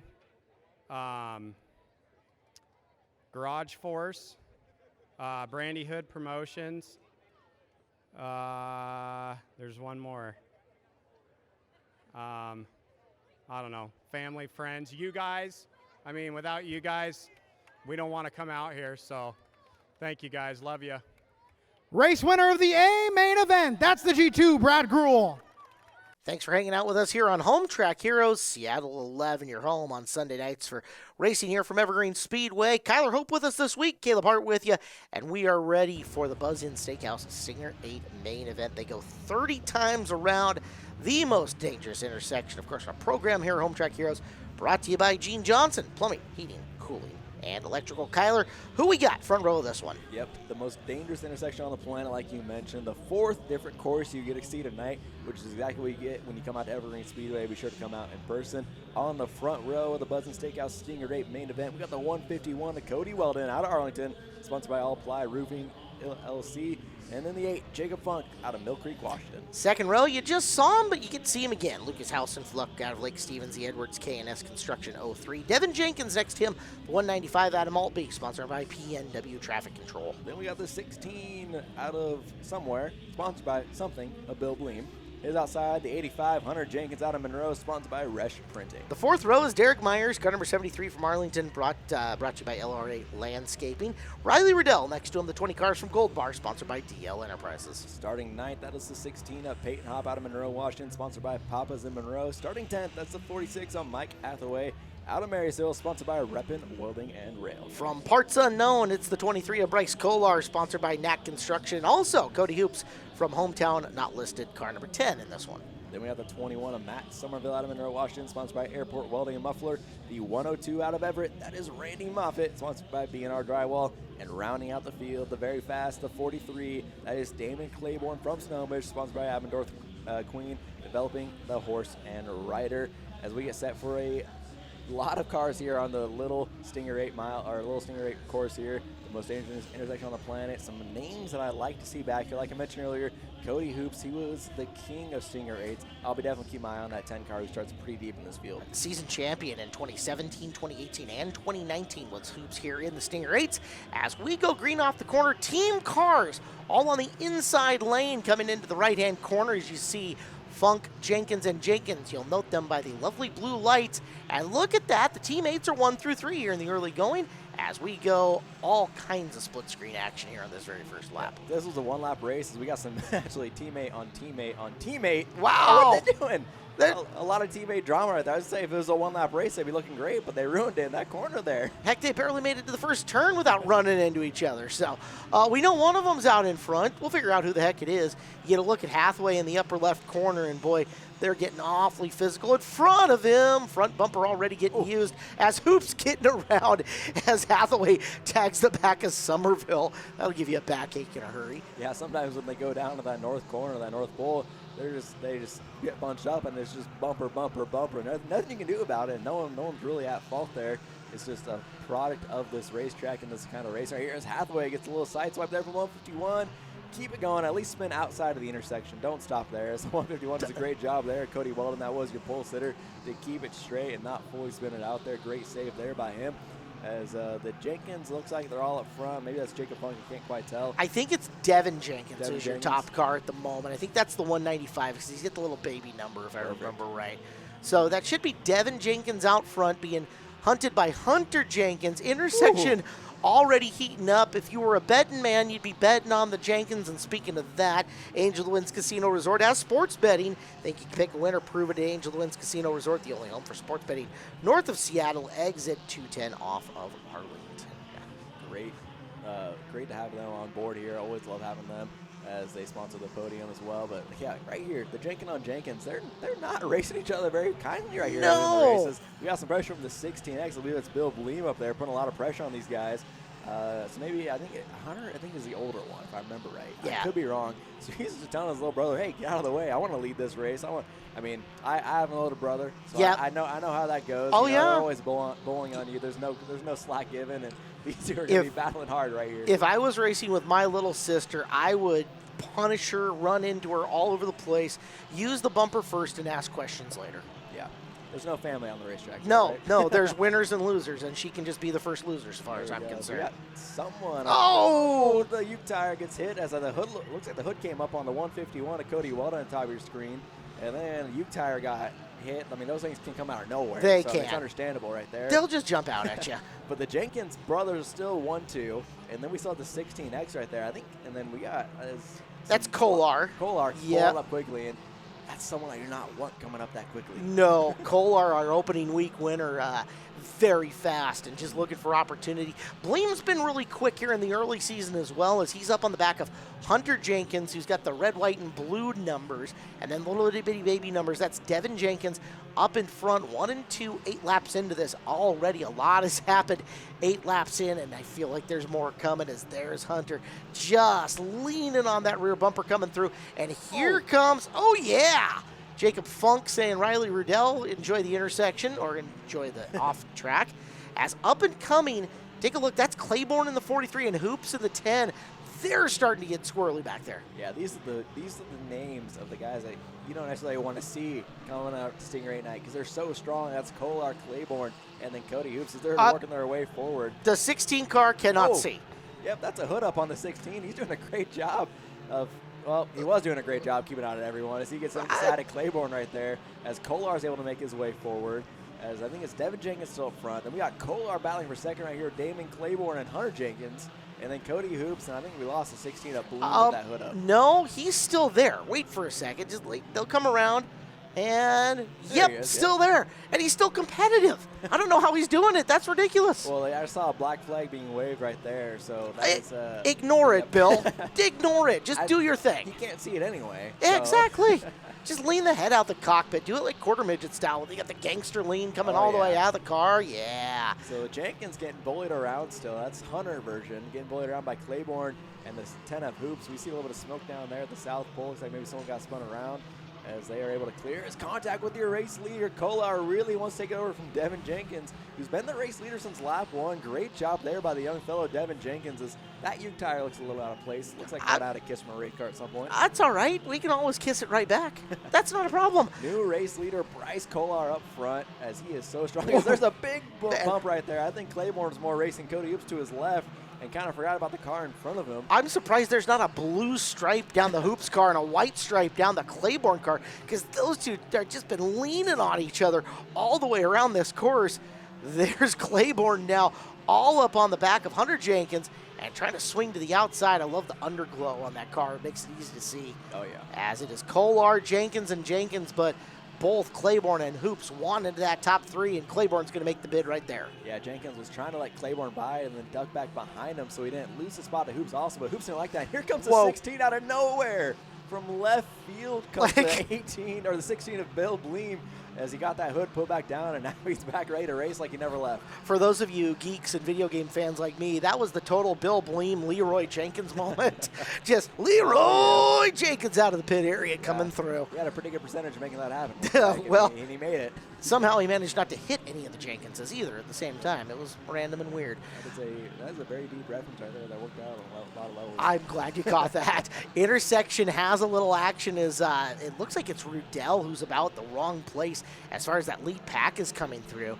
Take a look. There's Kolar, and you're going to see Rudell splitting them. So any second now, Riley in that second and third place battle is going to get really good as Devin Jenkins getting all of Damon Claiborne that he can handle. Oh, there's Riley Rudell. You don't want to be side by side with these guys coming through the intersection. That is a bad time trying to see through there, as we're going to have some black on blue stripes coming up in just a second. Claiborne backs out of it for a second, getting into the right-hand set of corners with the South Pole. He'll pick back up on the throttle. To the North Pole they go. They're almost even. And if Claiborne hadn't backed out of the throttle there, he might only have half a race car. Yeah, exactly. He has to let up, which is causing Jenkins to be able to stay to his inside as they keep battling. Now they got 2 cars right there. It looked like that was another teammate car of Funk is another close intersection hit. As we talked about earlier, Youth Hornet drivers that have made their way forward. We got both the Jenkins. They both ran Youth Hornets. And then we also have Riley Rudell, who was a Youth Hornet star. So we're seeing that Youth Hornet growing class filter out everywhere as we have a great race here. And if you want to have as much fun as we're having here in the booth, come on out to Evergreen Speedway and check out these figure 8 cars for yourself in person. Still watching this battle here for second place as Bryce Kolar has checked out. but hey, anything can happen in figure 8 racing. And you know what? This is fun on TV, but like you said, you got to be here live because the smell and the sound doesn't even close to translate like seeing this live in person. Yeah, it looks close on screen, but it's even better when you're only 200 feet away from it taking a watch. Yeah, exactly. And we can speak from that firsthand as we love coming out here at Evergreen Speedway. Yeah. As we got a great battle here for a second, continuing up as Whoa. Riley Riddell still hasn't been able to escape these guys from his clutches in that intersection. As this is really starting to boil over as, oh, intersection hit right there, right in front of your race leader. Oh, wow. How did he sneak through that? Jacob Funk and Derek Myers together, and let's get another look or two or maybe even three coming up here. Here is from the speed cam on the front straightaway. Take a look at the right-hand corner, and yeah, Kolar just by a whisker getting through that. Yeah, it looked like Funk was trying to let up, and then the 73 almost panicked and let up as well, and they both ended up trying to slow down, and that's the problem here when you do figure out racing is if you both slow up, you see it right at your screen, right there, just couldn't get it all the way stopped, and a little bit of contact there, and your race leader, Bryce Kolar, barely sneaking through that. That's not what you want to see as a race leader, but he made it through. So good news for Kolar. Intersection's going to calm down for a couple of seconds. Bad news, Delaware-style restart in behind him where he's got the point, but they're stacked up 2 by 2 by 2. That allows everybody to gather in. They're going to be right on his rear bumper cover coming to the screen. One thing I noticed right here, where's Cody Hoops? What happened to him? I don't know. We lost him in all the fun we were watching there between Claiborne and Jenkins because those two, I mean, those two were having an epic battle. Yeah, and Kolar can only hope that that continues to happen and that these two keep battling it out. But I think Peyton Hobb right there in the third row, definitely want to keep an eye on him as he's kind of hung around. And now he's in the right spot at the right time. With 8 laps to go, anything can happen. Let's keep an eye on that 16 cars. He might be able to sneak his way forward. Same with Mike Hathaway. A lot of experience there on the 46 who sits behind him. Green flag back out. Claiborne getting a good jump. Stevie stay to the outside of Kolar's. Huge knock there from Jenkins as he's just bouncing off everyone, trying to get everyone to slow down a little bit. Don't sleep on Matt Somerville either in the 21 car. That car is a feature winner and has been fast in the last 2 seasons. Look how Claiborne gets shot around. Now Hobbs after him. Meanwhile, Hathaway and Somerville say, hey, buddy, hey there. And Moffitt getting by Somerville around in the commentator's curse. He'll pick it back up. And we'll go back to green flag action. And now guess what? That intersection might actually start getting busy for your race leader. Yeah, with 7 laps to go, it definitely will. As you see the top 4 on your screen, you got Kolar, Jenkins, and then Claiborne. I think it's Devin Jenkins, and then Claiborne, and then Peyton Hobb right there. So your top 4 right there. Gonna have a little bit of intersection traffic to deal with. So it's definitely going to play here with just coming up on 5 laps to go. So many Jenkinses on the program here today. A Leroy reference, a Devin, a Hunter. We had a Hawk earlier. All we're missing is like a Mary and a Claire and a something else. We would have covered them all. It is Claiborne in the 43. That's the blue car with the underglow. Hunter Jenkins has got the blue lights up on the top of his, and they've been going at it for second and third for a while. Jacob Funk, the teammate now, is a lap down, faded back, and, well, he could be a factor in this if he wanted to run up to the back of Damon. Meanwhile, they're coming up on somebody. That's Somerville pulling up and out of the way. So lap traffic was also about to be a factor until it wasn't. Yeah, here we continue to watch that battle for second. They haven't let Kolar completely get out of their sights, but they're still battling each other just as hard, which I think is slowing them up, not letting them get to the back bumper of Kolar. But, I mean, you see that right there, that lap traffic in the intersection. It's definitely going to play a factor here. Kolar's got to keep his nose clean, but also has to keep enough of a gap there to the 195 of Devin Jenkins. And I'm so impressed by the young Devin Jenkins right there going against these 2 veterans. He's able to hold his ground so well. As we got a car around, looks like the 151, that's your pole sitter, Cody Weldon, as he's able to get it back going the right way. Tough day for him, as Claiborne looking back to the outside of Jenkins just doesn't quite have enough as they're going to have to drive through that smoke heading towards the intersection. We're coming to the white flag lap here. I just now noticed, of course, 28 laps later, that there's also a blinky flashy thing underneath Kolar's car. So there's even blinky flashy things there. White flag, 1 to go. Claiborne gets door panel to door panel with Jenkins. This looks like it's going to be Kolar's. Now Claiborne pushing on him, gets to the inside of that turn, to the outside of the intersection. Kolar's going to get the win for second. Claiborne crosses under and gets him at the line. Wow, tough break there for the young Devin Jenkins, but nothing to hang your hat on there. Phenomenal run there, as we'll head on down to the Angelo Lynn's platform and hear from all 3 of these drivers. Talked to your brother earlier today when he was up here for Youth Hornets. Now you come up here for Stingers. Started on the front row, but behind you, it's chaos. You started second row. You have your brother behind you, friend Jacob Funk in front of you. What did you feel in that moment? Hopefully one of them don't spin me in the corner. You held on to the lead for a long time. Bryce got by you. But we want to talk about that final corner, you and Damon. What's going through your mind into the left-hander? He was bumping me forever, trying to move me out of the way. I was holding my line as much as I can, and he finally gave me the bumper pretty hard, and it moved me out of the way. I know you got a great crew back there, great team supporting you. Who helps you do this? Pacific Northwest Traffic and Control, my dad, my brother, the Funk family, and everybody who's put a hand on this car, and Mazda of Everett. The 195 from intersection last time to third this time. Give it up for Devin Jenkins. We haven't seen you out here in a while, but last time you were here, it was up on the podium once again. What is it like taking a break from Stingers and jumping back in for that? That was a really fun race. Good field of cars, 16 cars had to come from the back. That caution was really nice to see. Got a little bit tangled up on that initial restart, and it just took me a little longer than I had hoped to get around the 195. He did a really good job keeping me back. Congrats to Bryce on his win. He drove a great race. I think that's his second in a row, so attaboy, good job. Yeah, that was a really fun race. We count on you being out here week after week? I'll try to be here as much as possible, but every time I'm here, I'm going to try to put on a show, and, well, hopefully these podiums keep stacking, because this is 3 races in 2024, and I've had a first, second, and a third, so. Well, you certainly put on a show tonight. Who helps you do that behind the scenes? Abendroth Equine LLC. She's also my wife, and killer gal. She lets me come out here and do all this dumb stuff with race cars every weekend, and as much as I want to. Brandy Hood Promotions, she does all of my GoPro video, takes care of all my vinyl. She's awesome. She's great. GN Northwest and Dan and Christian Miller, they're always helping me with the car, letting me use their shop, so really appreciate those guys. Christian, I think, got second tonight, and our other teammate, Zach, got third, so all in all, a pretty good night for the team. Driver the number 43, Damon Claiborne, second tonight. There are not many things out here quite like Stinger 8 Racing. You've come out here twice. You've done really well twice. What is it like running out there? It's a blast. You know, we come out here for you guys. I mean, if it wasn't for you, we wouldn't even put on a show week in and week out. Thank you for your support, and we love racing for you. You bided your time, you waited for your chance, and then you made your move. What was going through your mind as you've got everyone battling in front of you and you go for it? You know, you just sit there and take your time, pick your moment, and when you get 3 or 4 cars that bottle up, you take your chance then. Either you're going to get a flat tire or you're going to make it up to the front.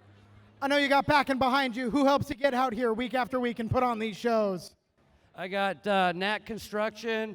I got Full Throttle Design. I got TNA, Towing and Recovery. I got my mom, and then I got Steve Peters from SRP coming on the 22nd. Giving it up for your race winner in the number 23, Bryce Kolar, and as a whole, the Stinger 8s. Welcome back to Home Track Heroes here on Seattle 11. We have made our way to the Speedway Chevrolet Pro Late Model A main event. But before we get there, you want to see the Pro Late models on the 5/8 mile at the Mark Galloway for less money? Click the QR code. It's on your screen. It's good value, $10 off your ticket. Exactly, yeah. Like we mentioned before, 5/8 mile action with these Pro Late models. Awesome show there. You never want to miss that. Plus, some street stocks, some legends, some mini stocks on 3/8. We saw that street stock race. They're going to put on a great show there. But don't wait until then, because that's all the way in June 29th.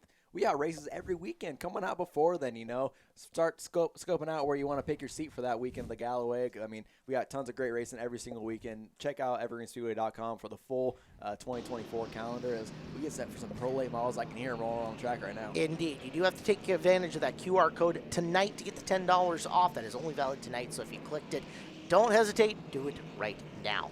All right. These are the Speedway Chevrolet Pro Late models. Field looks like this. By the way, of course, Home Track Heroes brought to you by Gene Johnson Plumbing, Heating, Cooling, and electrical. Your pole sitter's Dan Beecher out of Marysville, the Beecher Motorsports number 74.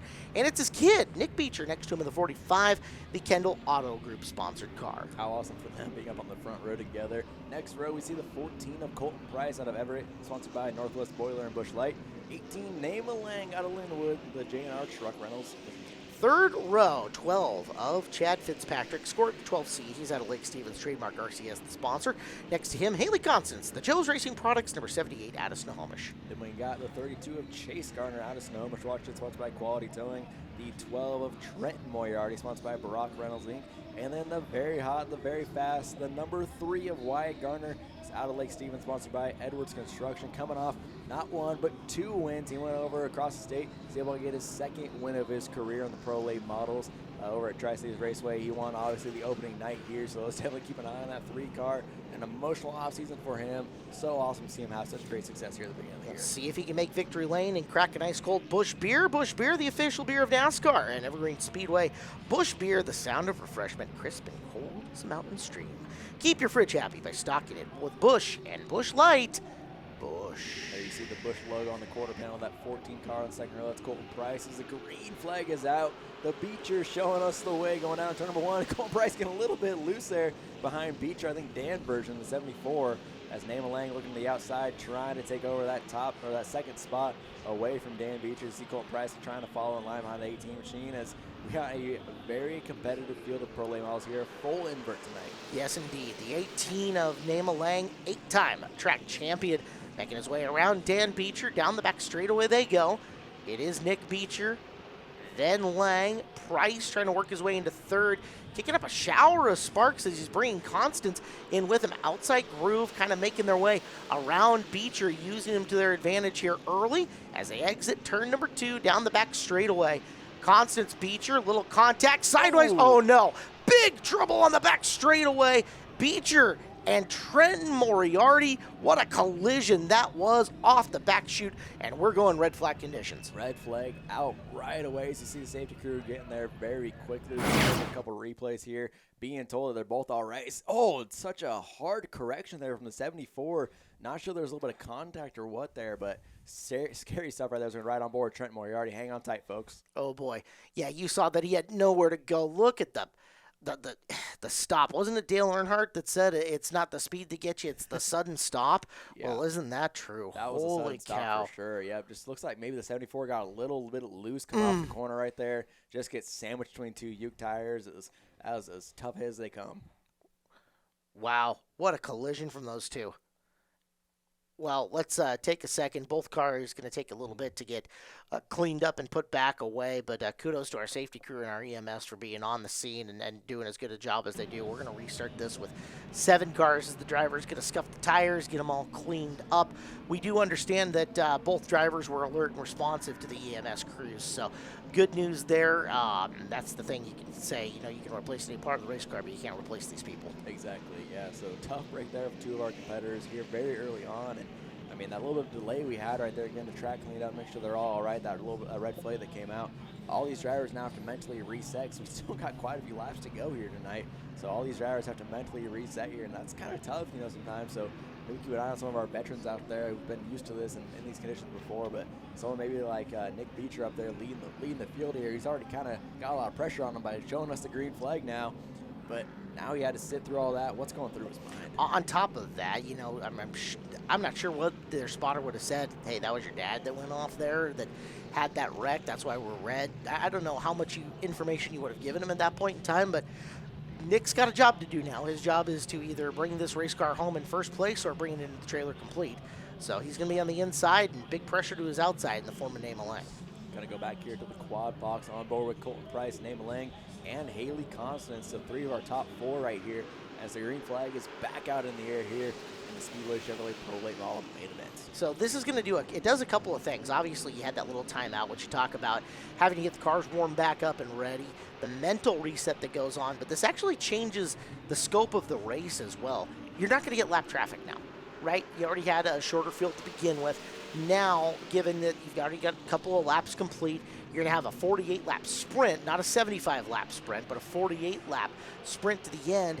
and you're not going to have the field string out as much. So whoever gets out to the lead, whoever's going to set this pace, now just has to go out and run clean laps. That's all it's going to take. As you take a look, there's to the bottom goes Colton Price, going side by side with Beechers. They're nearly door panel to door panel for second. Yeah, great view down on the bottom right, on board with Haley Constance there in the 78 as she is riding along in fourth place, trying to get on through these guys as she can't quite find a line yet. I think she's going to choose to try to go to the bottom and do what Colton Price did to get around Beecher in the 45 and try to stay that inside and keep it on them as you still see the spark showing on Colton Price in these lower temperatures. Yeah, really interesting viewpoint of the Price car. And you saw what some of our drivers, specifically when we have Chad Fitzpatrick here in the booth with us, talk about the transition going into turn number 1 from the 5/8s to the 3/8s, at seeing the car bottom out there and how the track changes. But Colton also bottoming out pretty bad in 3 and 4, and I wonder what exactly is causing that.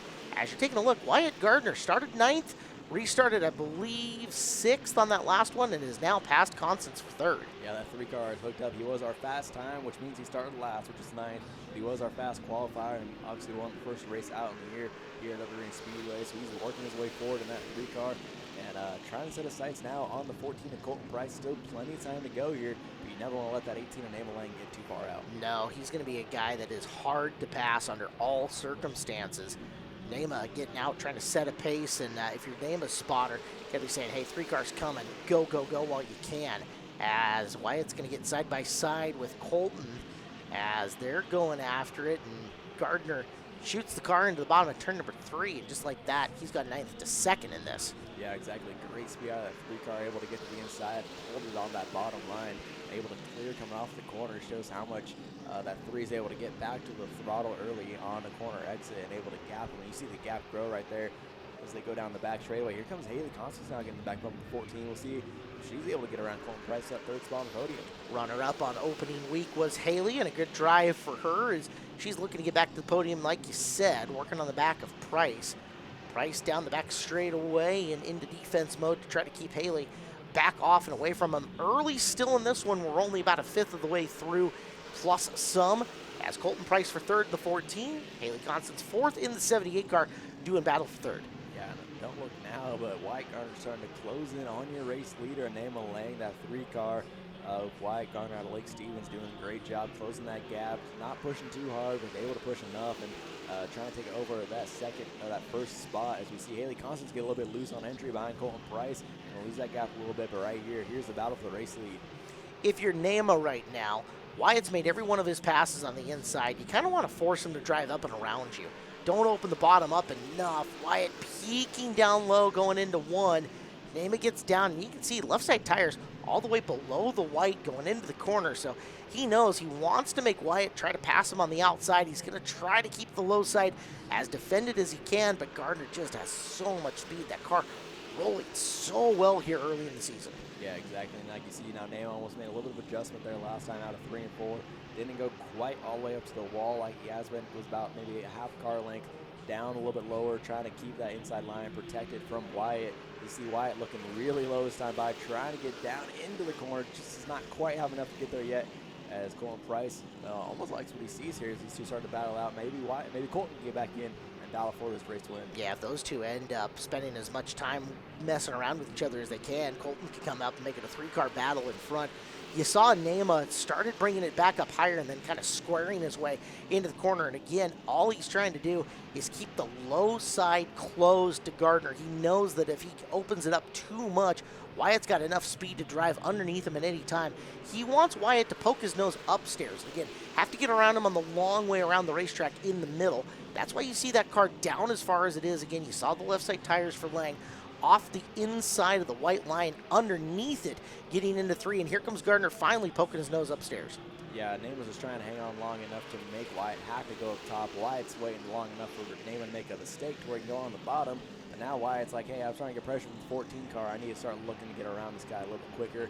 Maybe put the bumper to him. Maybe just go drive around on the outside. We'll see what Wyatt tries to do here.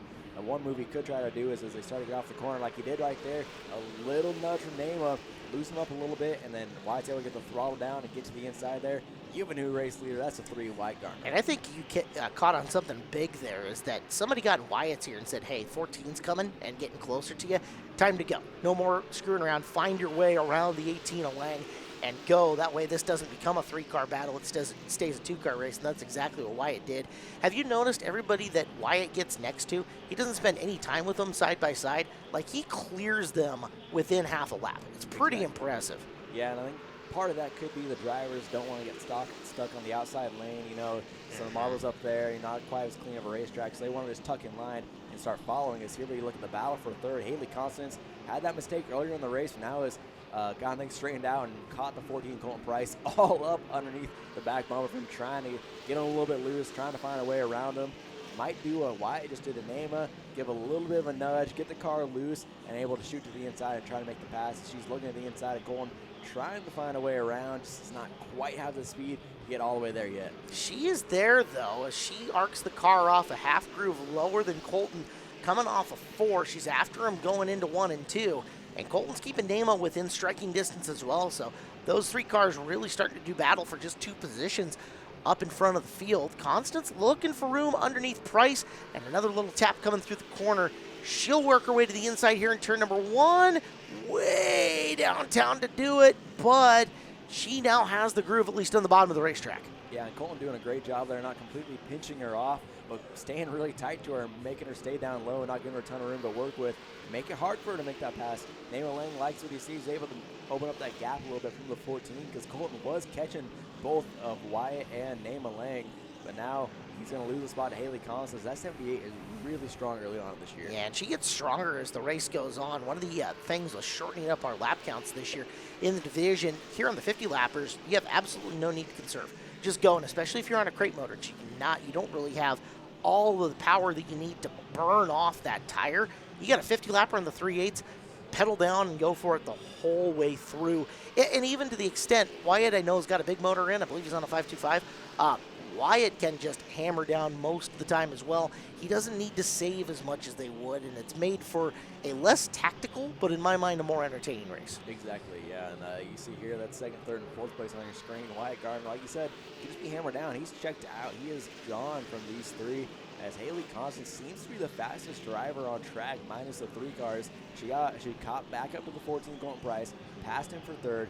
Now she's starting to hunt down the many time champion of Nema Lang. We'll see what Haley Constance is able to do. These two had a great battle the opening night, and I believe Haley Constance was able to end up on top as we got yellow lights flicking on, I thought, there for a second. I saw green down the front straight away. Might have been someone in the pits I saw. That could very well have been, as you're looking at Chad Fitzpatrick, the white and orange car, the Gary Bechtel throwback machine, as we're over half. In fact, we're 3/5 of the way done at this point in time, plus 1. Another look at Fitzpatrick getting into 1, and there's Gardner, who is just chill. I mean, that's a long distance that didn't take very much time to develop between him and Nema. Yep, there goes your race data. Here comes 2nd, 3rd, and 4th place, and Haley Constance is really close to on that gap right here on the 18 of Nema Lang. We'll see what she's able to do here. Maybe do what she did to Colton Price and just get to the inside, off corner exit, and able to stick it down into turn 1 and 2. We'll see what she can do here.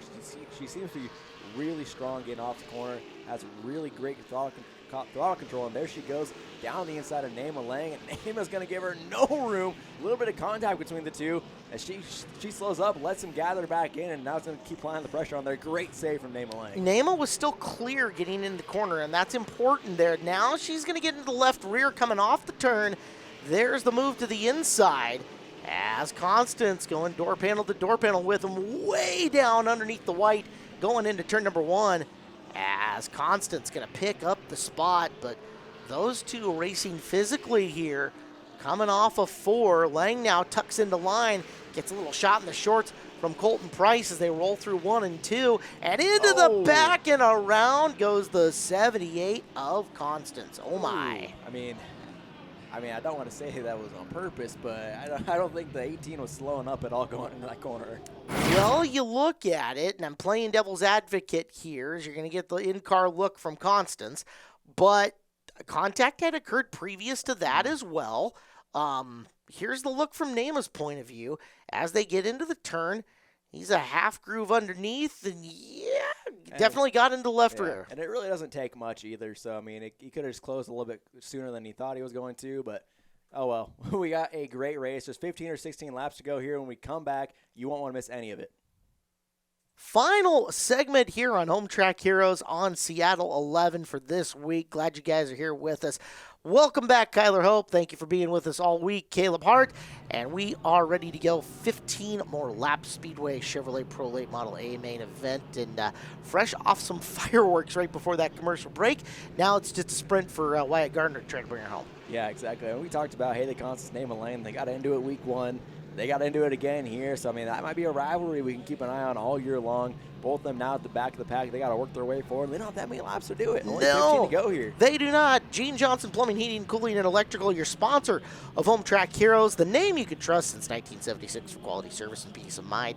Visit them today, GeneJohnsonServices.com. As they say, we're on it, just like Wyatt Gardner is to the throttle pedal. Coming off the fourth corner, we're back to green. Colton Price doing a great job timing his jump there, but just can't get to that. They just can't keep that outside line wound up enough to stay to the outside of Wyatt Gardner going down the back straight over there. Wyatt's going to clear him as we got Haley Constance already moving away forward the inside of Gardner, part 2. That is Chase version. As she looks to the inside there, trying to get back inside the top 4. Chase, I got a little bit of the chatter from him complaining that the right rear feels awfully weird on that race car. So they're battling something in the rear suspension. It's causing him to not get to the corners like he wants to. So Gardner gives up the spot to Constance, and now she's got a wide open lane to the low side on Fitzpatrick. Fitzpatrick, plenty of room given through the corner, and Constance is already backing up into third. Yeah, that 78 is strong this year. I have a feeling she's going to capture multiple wins as how she's driving. She's doing a great job, very fast car. As she works her way already back up into third place and going to try to hunt down, well, not quite all the way in third place. It's Chad Fitzpatrick giving her some fits on the outside. Chad doing a great job battling hard there, as now he's going to fall in behind her, maybe see if he can get back to the inside of her. But while these two battle up, it's Wyatt Gardner and Colton Price 1-2 just trying to check out. Yeah, you can just basically wave the flag for Wyatt at this point in time. That car stays underneath him. He looks so strong here early in the season. Whatever they have figured out program-wise is really working for Gardner, no matter where he takes and unloads that car. Lang has gotten by Gardner Chase version as well, so Naima picking up a spot. All-important season championship points also is what he just picked up there, and trying to march back forward. It is Wyatt Gardner in the 3, Colton Price in the 14 with 10 laps to go. Haley Constance just out of screen in the 78. Then Chad Fitzpatrick, Naima Lang, Chase Gardner through the 6th spot. And then you'll see Nick Beecher is running around in 7th at the moment. Your final cars remain here on the track. Yeah, what a great night of racing we had all night long. It was phenomenal being back here on Home Track Heroes. Such a great night. I was glad I was able to make this work my busy race schedule, but I always have so much fun coming over Green Speedway. How would you not want to come out and watch all this in person? No, all the variety that you've gotten here from Evergreen. Again, 4 different race courses over the course of the night, a variety of different cars between 4 cylinders, 8 cylinders, stock-looking machines, late model style cars. Get a little bit of everything, and out what you're doing right now. I mean, you've been out and around the country in this last couple of years that you've been out and away. Is there anything that looks like Evergreen? There's nothing that's going to run the variety of what we do, but is there anything that even looks like it? No, Evergreen is so unique. I mean, having the option to run the 5/8s, the 3/8s, different road course setups, the figure 8, like it's just awesome, all the different configurations you can have here. And later in the year we got just a road course day. We got some Legends Runner road course and other stuff. It's a really awesome event later on in the year. And there's no other track that can do that, and that's what I love about coming back home to Evergreen Speedway. It's just such a unique facility. Doug and Tracy Hobbs do a phenomenal job running this place, and all these drivers, they are very, very fortunate. You hear all the time drivers complaining about where they race, all this stuff, but if they ever take a step back and really look at Evergreen Speedway as a whole, it is a phenomenal facility here. So we come down here, just now 4 laps to go here for Wyatt Gardner. Think about it from the fan experience too, right? You're here, you've got a wonderful grandstand over the top of you, so if bad weather comes in, you can still sit underneath the shelter, watch the action. The action's going to continue even if wet weather comes. We are in the Pacific Northwest. It is going to happen at some point in time. The facilities are immaculate. The fairgrounds themselves, there's good food. There's even coffee, fancy coffee. I have the fancy coffee every. Elephant Ears back this year? The Elephant Ears are here. Yeah. There's an ice cream stand with like a dipped peanut butter thing that's amazing. So, got to have it. It's got a little bit of everything. It's got something for everyone, whether you're a race fan, a casual fan, or just want to see guys crash. We even had one of those tonight. So. Exactly, yep. So definitely plan your trips out at Evergreen Speedway. Go to evergreenspeedway.com. Check out the full 2024 schedule. And there goes Wyatt Gardner in turn number 1. White flag out in the air for a very dominant season for that 3-car as he looks to go 3 for 3 in the 3 races he's raced in 2024. There's some serendipity there, is there not? The 3-car will make it 3 for 3. 3 wins and 3 tries. Wyatt Gardner, what a start to the year he has had. Colton Price, great second and a nice rebound for Haley Constance in third. Let's go down to Derek T. on the podium with your winners. I'm going to be nice before I be mean. You ran a good race out there, fought your way back there with 15 to go, made your way back up into the podium spot. What did it take to do that? You know, I'm really grateful to be up here. It's really a bummer. Nema used to be one of my heroes. I'm not going to say anything negative about him. I need to watch the replay, see, you know, what really happened before I speak on it too much. But a little bit frustrating, that's for sure, but I'm grateful to be up here. Huge thank you to everybody who's out here supporting me. Really appreciate all of you guys. Wise beyond your years with those comments.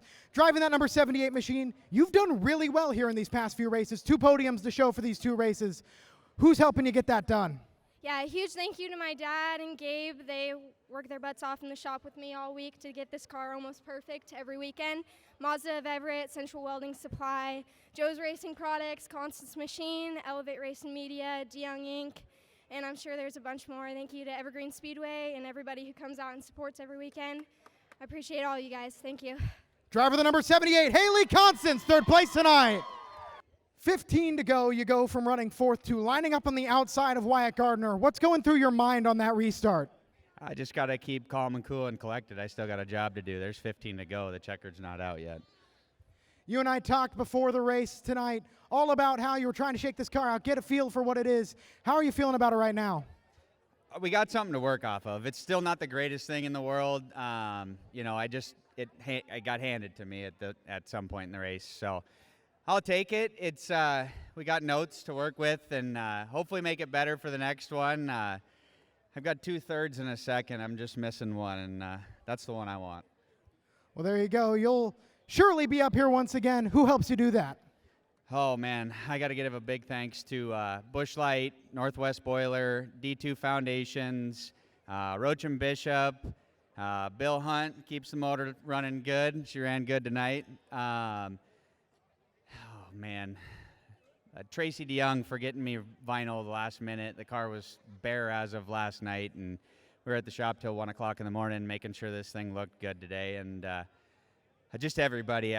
Tom, Dane, Jeff, my dad, Chris, Patrick, just everybody that puts the time in the shop, and just everybody that comes out and supports me. I got a bunch of family and a bunch of fans, and it's really cool. Driver the number 14, second tonight, that's Colton Price. Wyatt, you've had good performances out at Evergreen Speedway before, but this year you have flown into the scene, winning opening night, winning now, winning at the Apple Cup. What is that like? Oh, it's incredible. I mean, like you said, we've always had good cars here. We just really haven't been able to consistently get the job done, but I got an angel riding with me this year, and it's made it a lot easier to get the job done. Consistency is the name of the game. That 3-car has been on point. But what went through your mind as you're lining up with 15 to go, restarting next to Colton? I needed that yellow. We were starting to get pretty tight, and I knew the field was coming, and I've raced with Colton since I was a little kid, and I knew he was going to race me clean, so I was looking forward to a good, clean 15 laps, hit our marks, and bring one home. You're always giving us a good show out here at Evergreen Speedway. Who's back there helping you do it? So many people. First off, I got to thank all my crew. They busted their tails all day. Wade, Corey, Rob, Jason, Jimmy, Tyler. I mean, these guys don't stop working. Mark for all his help, and then all the supporters, Edwards Construction, St. Clair Family, Pacific Lighting Systems, Pump Industries, DeYoung Inc., Warshocks, Grand American Race Cars, so many great people, and I'm forgetting a few, but just another good night. Driver of the number 3, Wild Wyatt Gardner, your race winner! Well, Wyatt looks like quite the natural with that checkered flag in hand, to the point where when his driving career is ready to be done, maybe we put him in the flag stand. I don't know. He was looking very natural, just pointing people around and such like that with the checkered, right? Yeah, definitely. That's, well, to the victor goes the spoils. So if he wants to point people around with the checkered flag, he's more than welcome to.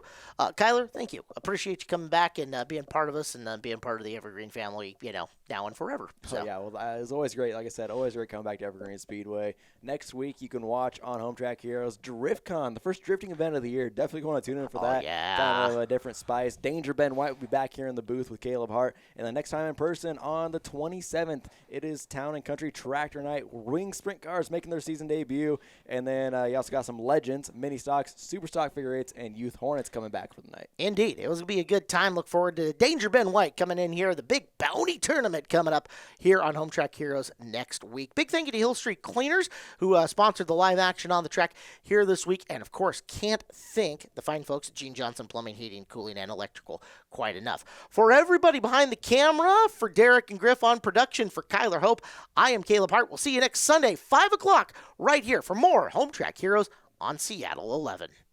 Thanks for watching Evergreen Speedway's Home Track Heroes on Seattle 11. Join us next week for more great racing from Evergreen Speedway.